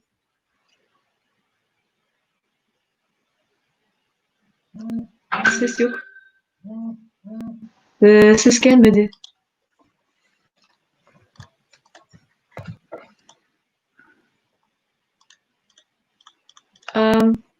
Don't hear. Maybe belki kapatıp tekrar açabilirsen, bu arada biz çok kısa bir şey koyarız. Mümkünse. Tamam, tekrar girersiniz. Şifre koymanız gerekecek yani. Tamam. Biz de bu video dinliyoruz. Bu video ÖHA'deli Baro Van from the Van Bar Association and ÖHAD lawyers in solidarity with the people's lawyers. It's a short video.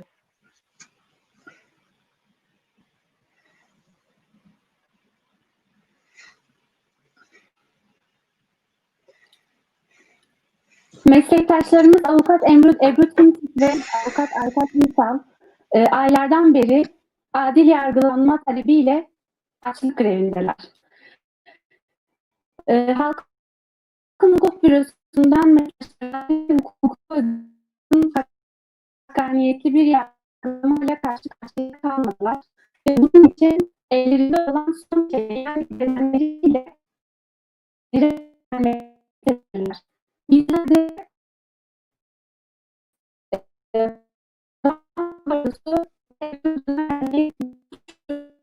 olarak talebiyle bugün burada bir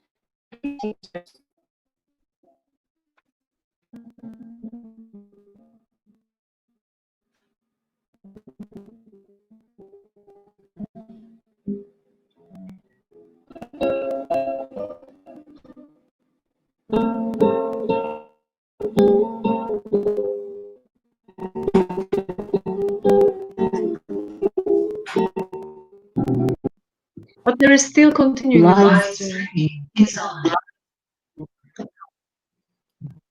Okay.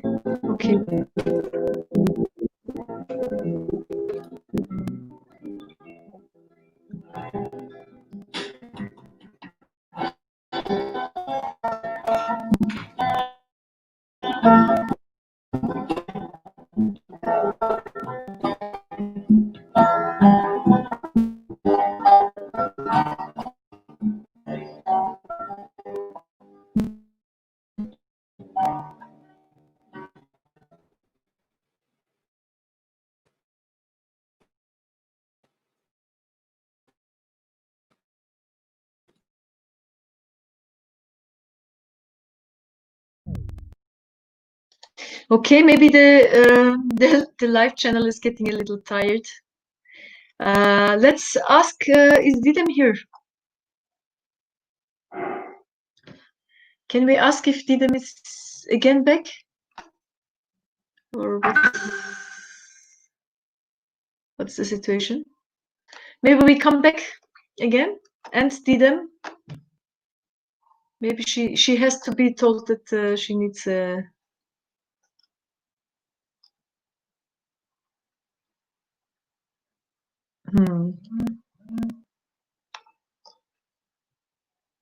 okay.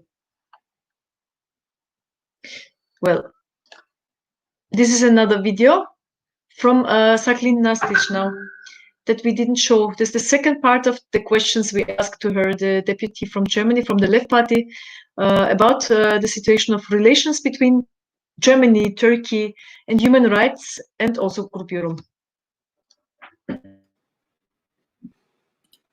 Zur Lösung des Problems gibt es natürlich unterschiedliche Wege, je nach Möglichkeiten.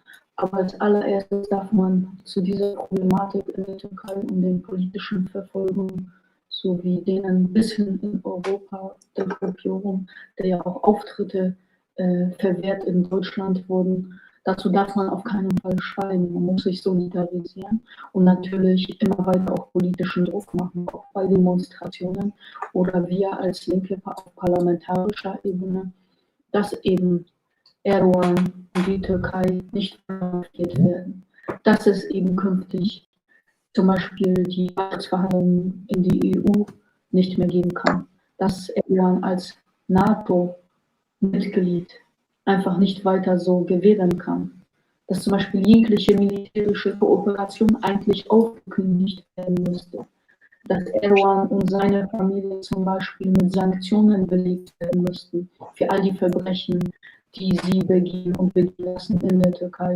die Verfolgung, auch bis hin nach Europa. Auch hier ist ja viele, die von dort fliehen, das Leben gefährlich. Zum Beispiel den Menschen, die vor diesem diktatorischen Regime fliehen, Asyl gewähren. Und natürlich brauchen wir gemeinsam Druck dafür. Und deswegen vor allen Dingen auch Schweigen brechen, drüber sprechen, gemeinsame Aktionen planen und machen und sich solidarisieren.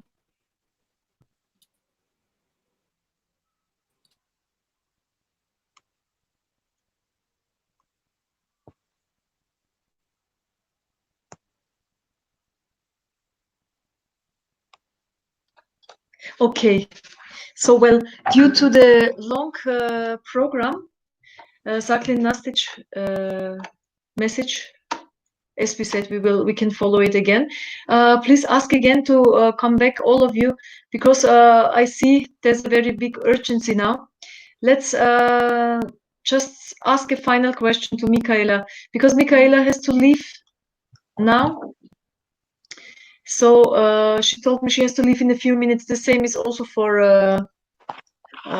yes, for Barbara. I'm apologizing because this program was really longer than we have expected, and of course it's a very full and long discussion. So can I ask you, Michaela, are you still here? Yes, I am. Can you see me? I don't see you in the moment, no? Ah, yes, but you were down, scrolling down. Okay. Also, so I take Didem, maybe Didem, I hope you are still a little time. Yes, because I don't know how to deal. I have to first take persons urgently. So Michaela told me she has to leave. So Michaela, until now you have also answered a lot of questions, very important questions. The last one would be actually anyway. So what would you like to say about the resistance, about the demands from Ebru, Aytac, and Didem and Özgür in hunger strike, in death fast? What, in your opinion, can be done to have accepted their demands? And what do you want to say also to your colleagues, to the public opinion, to the government in Turkey? Yes, I strongly demand the liberation of all political prisoners, of course, in first, and I think that is important, just because it's not only a juridical question, but is a political question, is a matter of power. We have all together in our solidarity, never give up the struggle and never stop to talk everywhere about this struggle and ask everywhere the liberation of all the release of all political prisoners, both in institutional and public opinion way. Just because, as I said, it's not only law matters, but it's political matters. And I remember when the first grade of PhD trial was ended, all of us observers, we remain astonished, in front of the mass violation of all the jurisdictional rules. And our comrades and our colleagues say to us, no, don't give up, because these violations are so gross and so evident that everyone will know where the right stands. So I think this is the path to walk, because where there is a so gross denial of justice, we need to stand up and claim it with the with a stronger voice. Claim it and pretend to establish justice. I want to show my solidarity to you and our comrades that are paying the highest rate in this struggle with their freedom and with their life. And I want to say to all of you that here in Italy, and Barbara then probably could explain better all the things she is guiding to. Barbara is our is our head in the solidarity struggle here in Italy. She leads every one of us, and it's very active. And so I think this is the path we have to walk, and I hope that justice will win at the end, and all our comrades, all political prisoners could be released. Thank you, and sorry because I have to go. I have an emergency was not scheduled, but I have to leave the meeting. Excuse me. Michaela, it's okay. It took 2 hours. I'm sure the other ones also have to leave somewhere. Even in Turkey, it's already 1 hour later. It's very late. Thank you so much, Michaela, for your contribution. It was very important. Keep in touch. And I know that you do anyway. And all you do is so important. So there's petition going on, there's struggle going on. And also for the Supreme Court in Turkey until the 10th, another petition for the lawyers, already signed from 1,300 or 1,600 people. We will continue. Thanks a lot, and we hear you. Thank you. Bye. Bye. Bye. Okay, Dide. Şimdi öyle bir sorun var. Maalesef Barbara da sadece bir 10 dakika zamanı var. Demin söylediği için onu öne alabilirse bu son soru için. Mümkün mü? Sen de tekrardan... Yani ona bir sorun yok. Ben beklerim biraz daha. Okay. Bir Barbara So, Barbara, I want to, because you said me you have also very urgency. I hope it's not the case for all the other people. Because, yeah, anyway, we have to finish it quite soon. And so, Barbara, what do you want to say finally in this issue? What do you think we can do? What do you say about resistance, about the demands, Ebru and Aytac and Didem and Özgür? What can we do? What do you want to say before you have to leave? There is a Kurdish sentence that say that the resistance is life and life is resistance. And I'm grateful to Didar, to Seljuk, to Ebru, to Aytac, and to all our friends in prison, and also out of the prison, because they really teach to all of us how the struggle is powerful, can be powerful. And maybe I can be considered a little bit cynic, but I'm grateful to Turkish government for my ban, because they were not able to silence or to stop the solidarity that we started working together side by side in Turkey, but make possible for me to join and to share the experience and what is happening to our Turkish colleague, to all the Italian lawyer, and to all the Italian Bar Council, all the Human Rights Committee of Lawyer, Association of Lawyer, and really the fight, that fast of Ebru and Aytac was so powerful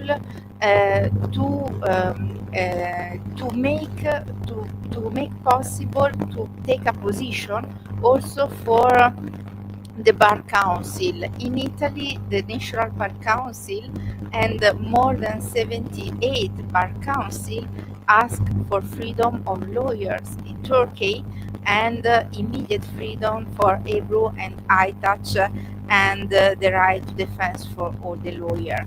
And these make our chain of solidarity strong and strong and strong. And this is what we want to continue to do, to strengthen our chain of solidarity and to raise higher our voices. But there's something that also, it's so strange, because when we call by phone with our colleagues in Italy, first that everything, they don't ask me what about the COVID in your city. No, they first ask me, Barbara, today, do you have any news about Ebru and Aytac and our colleague? How is going on? This is the first issue, actually, in Italy between lawyers, because they really care, and they ask me to give to them a message. We need your voice, we need you strong, and we need you alive, because we want to strengthen our chain of solidarity and continue to struggle together. This is the best result for revolution and for resistance. And so I ask our colleagues, I ask them, please send to our colleagues in prison, to Seljuk, Aytac, Ebru, and everyone, and also to all other prisoners, our greetings, our solidarity, but ask them, please remain strong, because we need you alive.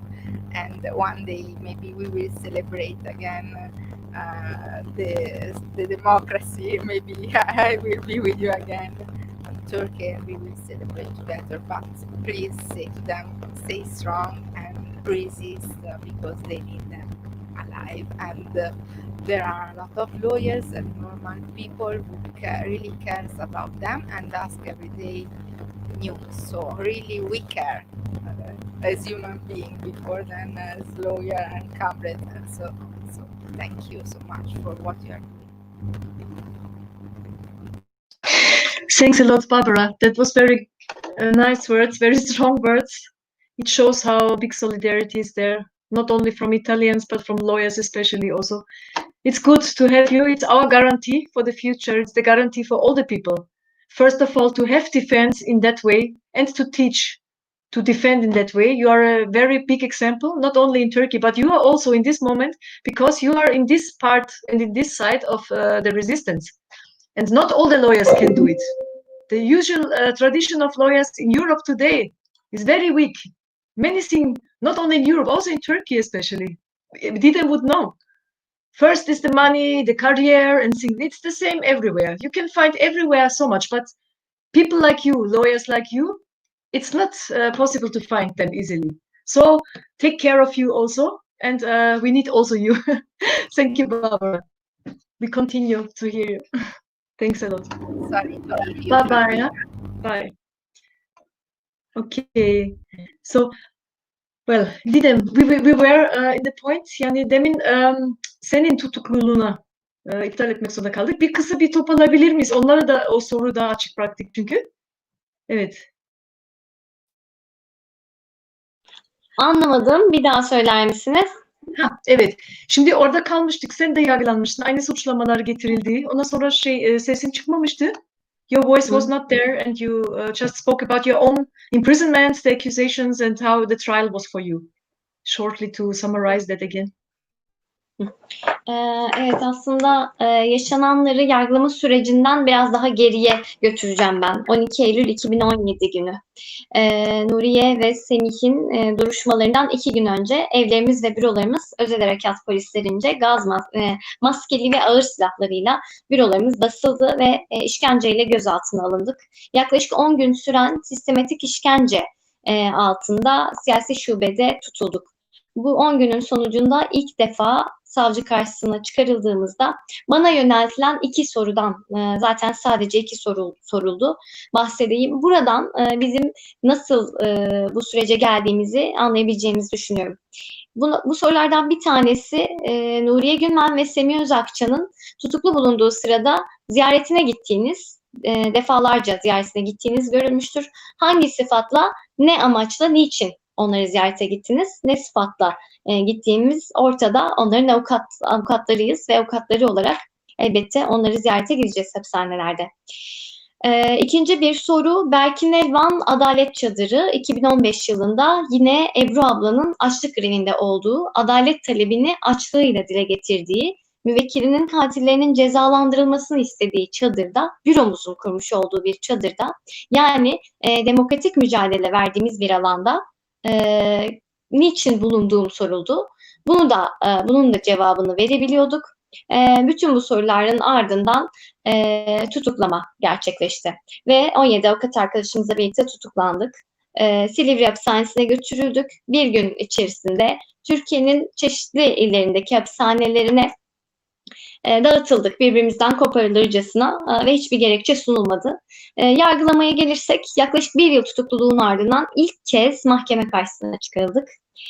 Mahkeme karşısında 5 gün Çok özür dilerim. Yani çeviri yapılamayacak. Böyle tamam. Bu da bir nokta yapmamız gerek. We have to stop it for the translation. Sorry. Yes. So the issue is she has to go back then when she speak about her trial and about the accusations and so on and her arrest. It was 2 days only before the trial of Nuriye Gülmen and Semih Özakça. It was in 12th September 2017. Just before the trial, they just went and raided all the lawyers' offices in Turkey. They took them with masks, with AR weapons. They went inside the law office and take out the people with torture. 10 days of torture continued for the lawyers over there. And when Didem also was arrested, detained by the police, then the first question she was asked in the court when she came there. So why? It was seen that you have entered the prison to visit Nuriye Gülmen even a few times. Why did you visit her? In which, under which title did you, and why did you visit her? So the answer was very clear, because we are the lawyers. We are just visiting our clients in the prison. How should I come there? Why should I visit Nuriye in the prison when she's my client? This is the first one. And the second was that in 2015, when the demand was for the justice for Berkin Elvan, who was killed by the police, the young boy, there was a tent set up by the People's Law Office. It was their own action for the justice in the tent. And they asked also, why did you visit this tent? This was their own tent. It was a democratic action to ask the punishment of the murderers of Berkin Elvan. So what was it? It was easily to answer this question as a lawyer, because it was just the right thing to do. And following, they were arrested. 17 of the lawyers altogether were arrested, and in one day they were spread over several cities in Turkey and put in the jails.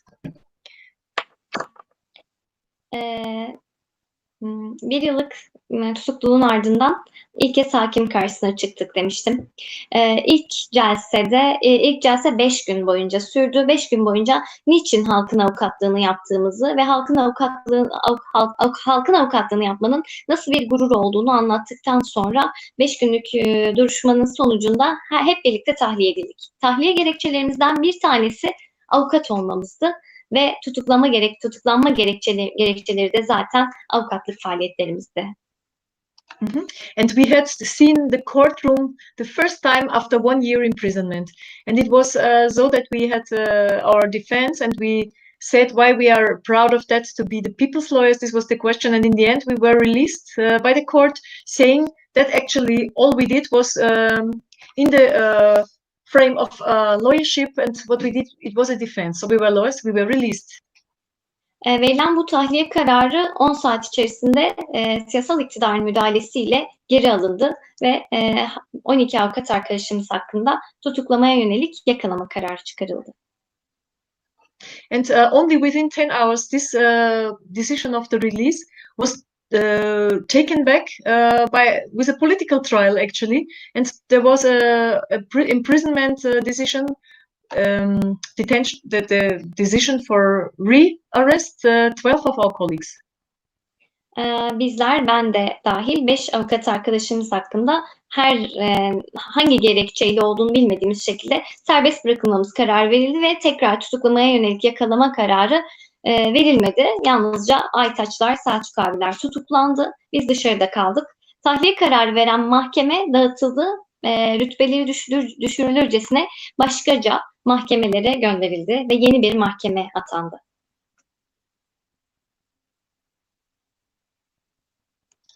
Well, 5 of the colleagues of us, also me, we were released. So they didn't demand our rearrestment. We don't know why. There was not exactly given a reason for that, why we didn't been arrested. Only Aytac and Selçuk were taken back to the prison also. And then there was another court. The court was brought. I didn't understand exactly. There was I forgot about that. The court was brought to another place. It was another court in charge. Evet, yeni bir mahkeme heyeti oluşturuldu. Çünkü tahliye kararı veren mahkeme cezalandırılırcasına başkaca mahkemelere rütbeleri düşürülerek dağıtıldı. Okay, because the responsible trial, the court in charge was just stopped, and there was another court in charge of this because of this decisions. So they used a new one. They had a new court. 2013'te açılan büromuza yönelik ve ÇAD'ye yönelik açılan dava 2013 yılından 2014 yılından beri sürüyor olmasına rağmen bu duruşma, bu dosyamız yaklaşık 3 celse sürdü. Çok kısa bir sürede sonuçlandırılmaya çalışıldı ve yargılama devam ederken mahkeme ara kararında aslında ne tür bir ceza istediğini açıkladı. Bu da hakimin ihsas-ı reyi oluyor. Yani öncesinde vereceği kararı ve ceza verilmesini istediğini beyan etmesi, açıkça beyan etmesi oluyor ve bu ceza muhakemeleri ilkesine, ceza muhakemelerine aykırı ülkemizde. Anlaşıldı mı bilmiyorum, çok özetleyemedim ama. Şimdi 2013-2014 dediniz. 2013'te açılan, büromuza yönelik açılan dava yıllardır sürmekteyken bu yargılama hızlıca jet yargılama yapılarak bitirilmek istendi. Gerçi buna yargılama demek de mümkün. Bu bir yargılama oyunuydu. Burada bir oyun sergilendi. Yargılamada neler yaşandı birazcık kısa birer cümle geçeyim. Boş bir salona hüküm okunur mu? Bu yargılamada okundu. Yargılama devam ederken avukatlarımız dışarı çıkarılabilir mi? Bu yargılamada çıkarıldı. Avukatların tüm talepleri reddedilir mi? Bir yargılamada tüm talepleri reddedildi. Yargılama sırasında hakim görüşünü açıklayabilir mi? Açıkladı. Ve sana son söz hakkı verilmeden yargılama sonuçlandırılır mı? Ne yazık ki son söz hakkı verilmeden yargılama sonlandırıldı. Tanıklar yönlendirildi. Özellikle gizli tanıklar yönlendirildi. Yanında biz kendisini göremediğimiz halde yanında sufle veren kişilerin sufle verdiğini duyabileceğimiz şekilde bir yargılama oyunu sergilendi. Ve yine savunma için avukatlarımıza söz verilmedi. Avukatlarımız salondan çıkarıldı. Böyle bir hukuk garabetiyle karşı karşıyaydık aslında yargılama boyunca. Peki, şöyle, yes, the trial was 2013. They tried to make a very speedy trial against us without taking care about any of our rights, of our defense, didn't take our proofs and didn't give us the right to speak as well. They wanted to finish from 2013 to 2014, the first trial, when they opened it against us. And actually, it ended just with a decision without a real prosecution. Yani şimdi uzun konuştuktan sonra en sonunda çıkan çok fazla bir şey çıkamayacak. Yani biz yoğunlaşma zorunda olacak. Aciliyetinden kaynaklı da. Kusura bakma. O yüzden ben de çok uzatıyorum. Yoruldum herhalde. Kusura bakmayın. Tamam, oluyor işte konuşurken insan öyle olabiliyor. Unutuluyor bazen. O yüzden. Okey. Evet. Şimdi yargılanma ile ilgili yaşadıklarınız bu çıktınız. Evet. That's shortly what you lived in this period. But this is not also the last question. Maybe I can. Do you want to add something? Bir şey eklemek ister misin? Yoksa ben diğer diğer soruya da geçebiliriz. Roberto'ya söz vereceksiniz. Ona da verelim. Nasıl olursa. Bence de Yannis de çoktan beri şey olmadı. Okey. Yannis o ayrı zorunda kalmış, not göndermiş sanırım. Ayrılmış. Oh, okay. I didn't recognize even during the speech. Okay, Robert, you stay here. You spoke already about the jurisdiction, about the relation between the government, the jurisdiction, and the political power. I think we were somehow get out of this issue, but maybe it's important to summarize also the last point already, because maybe it's also very late for all of us now. Actually, what you want to say about it, if you want to say about it something, continue to say something. Yes, I hurry up. No, it's not especially for you, but it's maybe for the whole program. I don't know. No, I said if you want to continue to add something about the other question on jurisdiction and not fair trial, with the last point about what you would like to say about this resistance and Ebru, Aytac, what we can do. Yes. Yes. What we can do. This is a good question. Yes. Well, first of all, thank you for your translation. I think it's very difficult to maintain this translation for more than 2 hours. Thank you very much, and thank you for inviting me to the conference. So I think we must continue the international solidarity. That is the love of people. This is international solidarity, very important.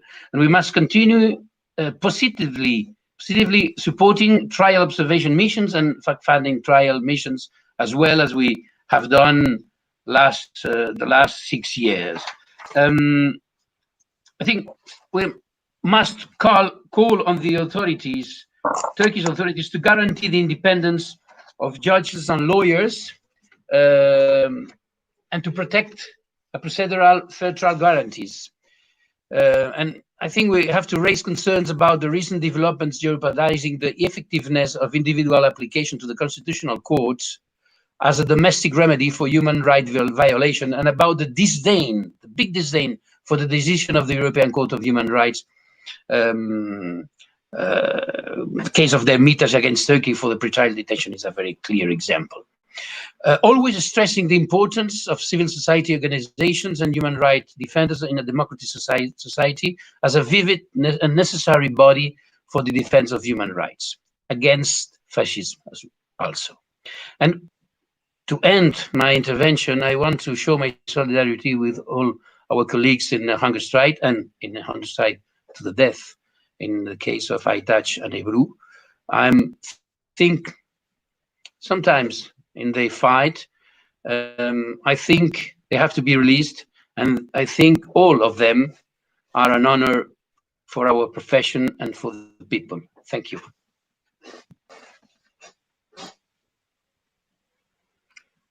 I have to cut my micro. Thank you very much. It's a very good last word. It's a very nice last word. I know also there is the petition for the Supreme Court and a lot of activities. I don't know, especially from Spain too much, but from other countries I could hear also in the past that people go to the trials, they constantly make meetings together. It's very important. Well, I think we can just, the only way is anyway, the solidarity to keep actualized, to have all the news, to follow it, because every day is now a danger. Every day is serious after so many days of hunger strike. We hope we can have results now, especially it's yours. The hope is especially you, first of all, in this point, in your profession, to support the colleagues, and we can do only behind you, make the movement stronger, to follow that, and what you suggest us to do, despite of the political ways, what we can do. We will give our signatures again, that's sure. We have to support and give the petition until 10th of June as well. Well, okay. I don't know if you leave or if you want to listen to details. No, I leave. It's a bit late for me. I want to thank you again and to say hello when you visit Aytac and Ebru. Please tell them we are thinking in them always. And thank you for the fight. Thank Bye. you very much. Thank you very much. Thanks a lot. Evet, Didem, biz kaldık. Evet, ve izleyici sayısı da yani biraz düştü, tabii ki geç oldu. Maalesef yani farklı ayarlayamadık. Çok kısa, o yüzden yani senin son söylemek istediğin söyleyelim, bildirelim. Çünkü bu video sonuçta izlenecek yani. Bu video sadece canlı değil. Sonra izleyenler için söylemek istediğin, özellikle şunu söylemek istiyorum. Hashtag çalışması olacaktı bugün bir de avukatlar için. En iyi, mantıklı, şu haliyle tabii ki canlı olmadığından bu saatte sizin çağrı yapalım. Sizin söylediğiniz bir günde yine çok topluca, çok kalabalık bir şekilde herkesin katılması gerektiğini o gün takip edilsin. İşte biz de paylaşalım. Ne zaman yapılacaksa onu yapalım. Okay. Konuşması yapayım. Evet. Tüm dünyada arkadaşlarımızın taleplerinin duyulmuş ve sahiplenilmiş olmasını görmekten dolayı mutluluk duyuyoruz. Herkes onlar için bir şeyler yapmaya çalışıyor ve bu çok değerli. Herkesin bu direniş için, bu direnişin kazanması için, Ebru ve Aytaç'ın yaşaması için yapabileceği bir şeyler var. İri ufaklı birçok şey var. Biliyorsunuz ki bir kampanya başlatıldı geçtiğimiz günlerde ve hala devam ediyor. Bunun haberini vereyim ben. Savunmaya Özgürlük Koordinasyonu, ülkemizdeki hukuk kurumlarından oluşan bir koordinasyon bu. İmza kampanyası başlattı. Talebimizdir, talepleri kabul edilsin avukat arkadaşlarımızın ve yaşasınlar diye. Buna imza toplamaya devam ediyoruz. İmzalarını gönderebilirler izleyiciler. Aynı şekilde onlara destek açlık grevleri yapılıyor. Türkiye'de ve dünyada bunları takip ediyoruz ve onlara anlatıyoruz. Gerçekten onlara çok büyük güç ve moral olduğunu biliyoruz. Yine uçurtma, işte videolar çekme, onlarla ilgili tweet atma, yazılan yazılar, ulusal ve uluslararası düzeyde çok fazla sayıda yazı yazılıyor, köşe yazıları yazılıyor, haberler yapılıyor. Sansür bir şekilde aşılmaya çalışılıyor. Bu çok değerli. Çünkü gerçekten dayanışma ne kadar yüksek olursa o kadar hızlı şekilde sonuç alacağımıza inanıyoruz. Çok kısa bir zamanımız kaldı. Onlar artık kritik aşamayı aştılar. 140'lı günleri aştılar, 150'li günleri de aştılar hatta Ebru abla açısından. Zamanın daraldığını onları her ziyaret edişimizde görüyoruz. Evet, Aytac biraz daha genç ve birazcık daha geriden gidiyor. Aralarında 30 gün var. Ancak o nispeten daha iyi. Ebru ablanın giderek sağlığının bozulduğunu, ne kadar küçüldüğünü gözlemleyebiliyoruz ve bu bizim için de çok ağır bir sorumluluk. Onların bizim vicdanımıza seslendiklerini biliyoruz. Bizim mücadeleyi yükseltmemizi beklediklerini biliyoruz ve biz bu sorumlulukla hareket edeceğiz. Adalet mücadelesini yükselteceğiz. Hem de halkımızla birlikte bunu yapacağız, biliyoruz. Toplanan 11.000 küsür imza bunun işaretiydi. Çok daha fazla imza toplayacağız. Çok daha fazla insan halkın avukatlarına sahip çıkacak biliyoruz. Bu nedenle sesimizi duyurmamıza vesile olan sizlere de çok teşekkür ediyoruz. Emeklerinize sağlık. Evet ve bunun tercümesini yaparken de izlemiş oluyoruz. Ebru'nun cübbesiyle, Aytac'ın cübbesiyle, avukatlar meslekleriyle, o onuruyla bu direnişi sürdürüyorlar bugün. Onların resimleriyle birlikte tekrardan evet aslında İngilizce söyleyecektim. Karıştı. I want to, while you were watching these photos of the resistors in Turkey, of Didem, Özgür, Ebru and Aytac, we want to say, while we say goodbye, we want to say the last words of Didem Unsal, also that she's so proud and happy that all these lawyers, all the participants, and all the people doing so many things in the world, and it shows that we can do, everybody can do something to keep them alive, to do something for the hunger strike. Everybody is giving efforts, and this is a very big strength. Like the lawyers, they did in one day, they make this support action for Ebru and Aytac as well. And this struggle, also there is a campaign going on for the petitions. We were already very successful with more than 11,000 of signatures that we gathered. And recently also we continue this campaign as the coordination of jurists coordination. I forget the exact name now, but what özgürlük, savunma özgürlük koordinasyon. Okay. Freedom of Defense coordination is continuing with that. So please follow up our websites, the website of the People's Lawyers Office International, of the People's Lawyers Office, where you have news in English, where you have everything, information about it, and also about the hashtag action that we would like to do today, but it's too late. We want also to make the appeal.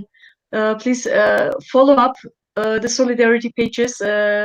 Whenever there is a hashtag action, please join it. We have to be a lot of people. We have to raise our voices.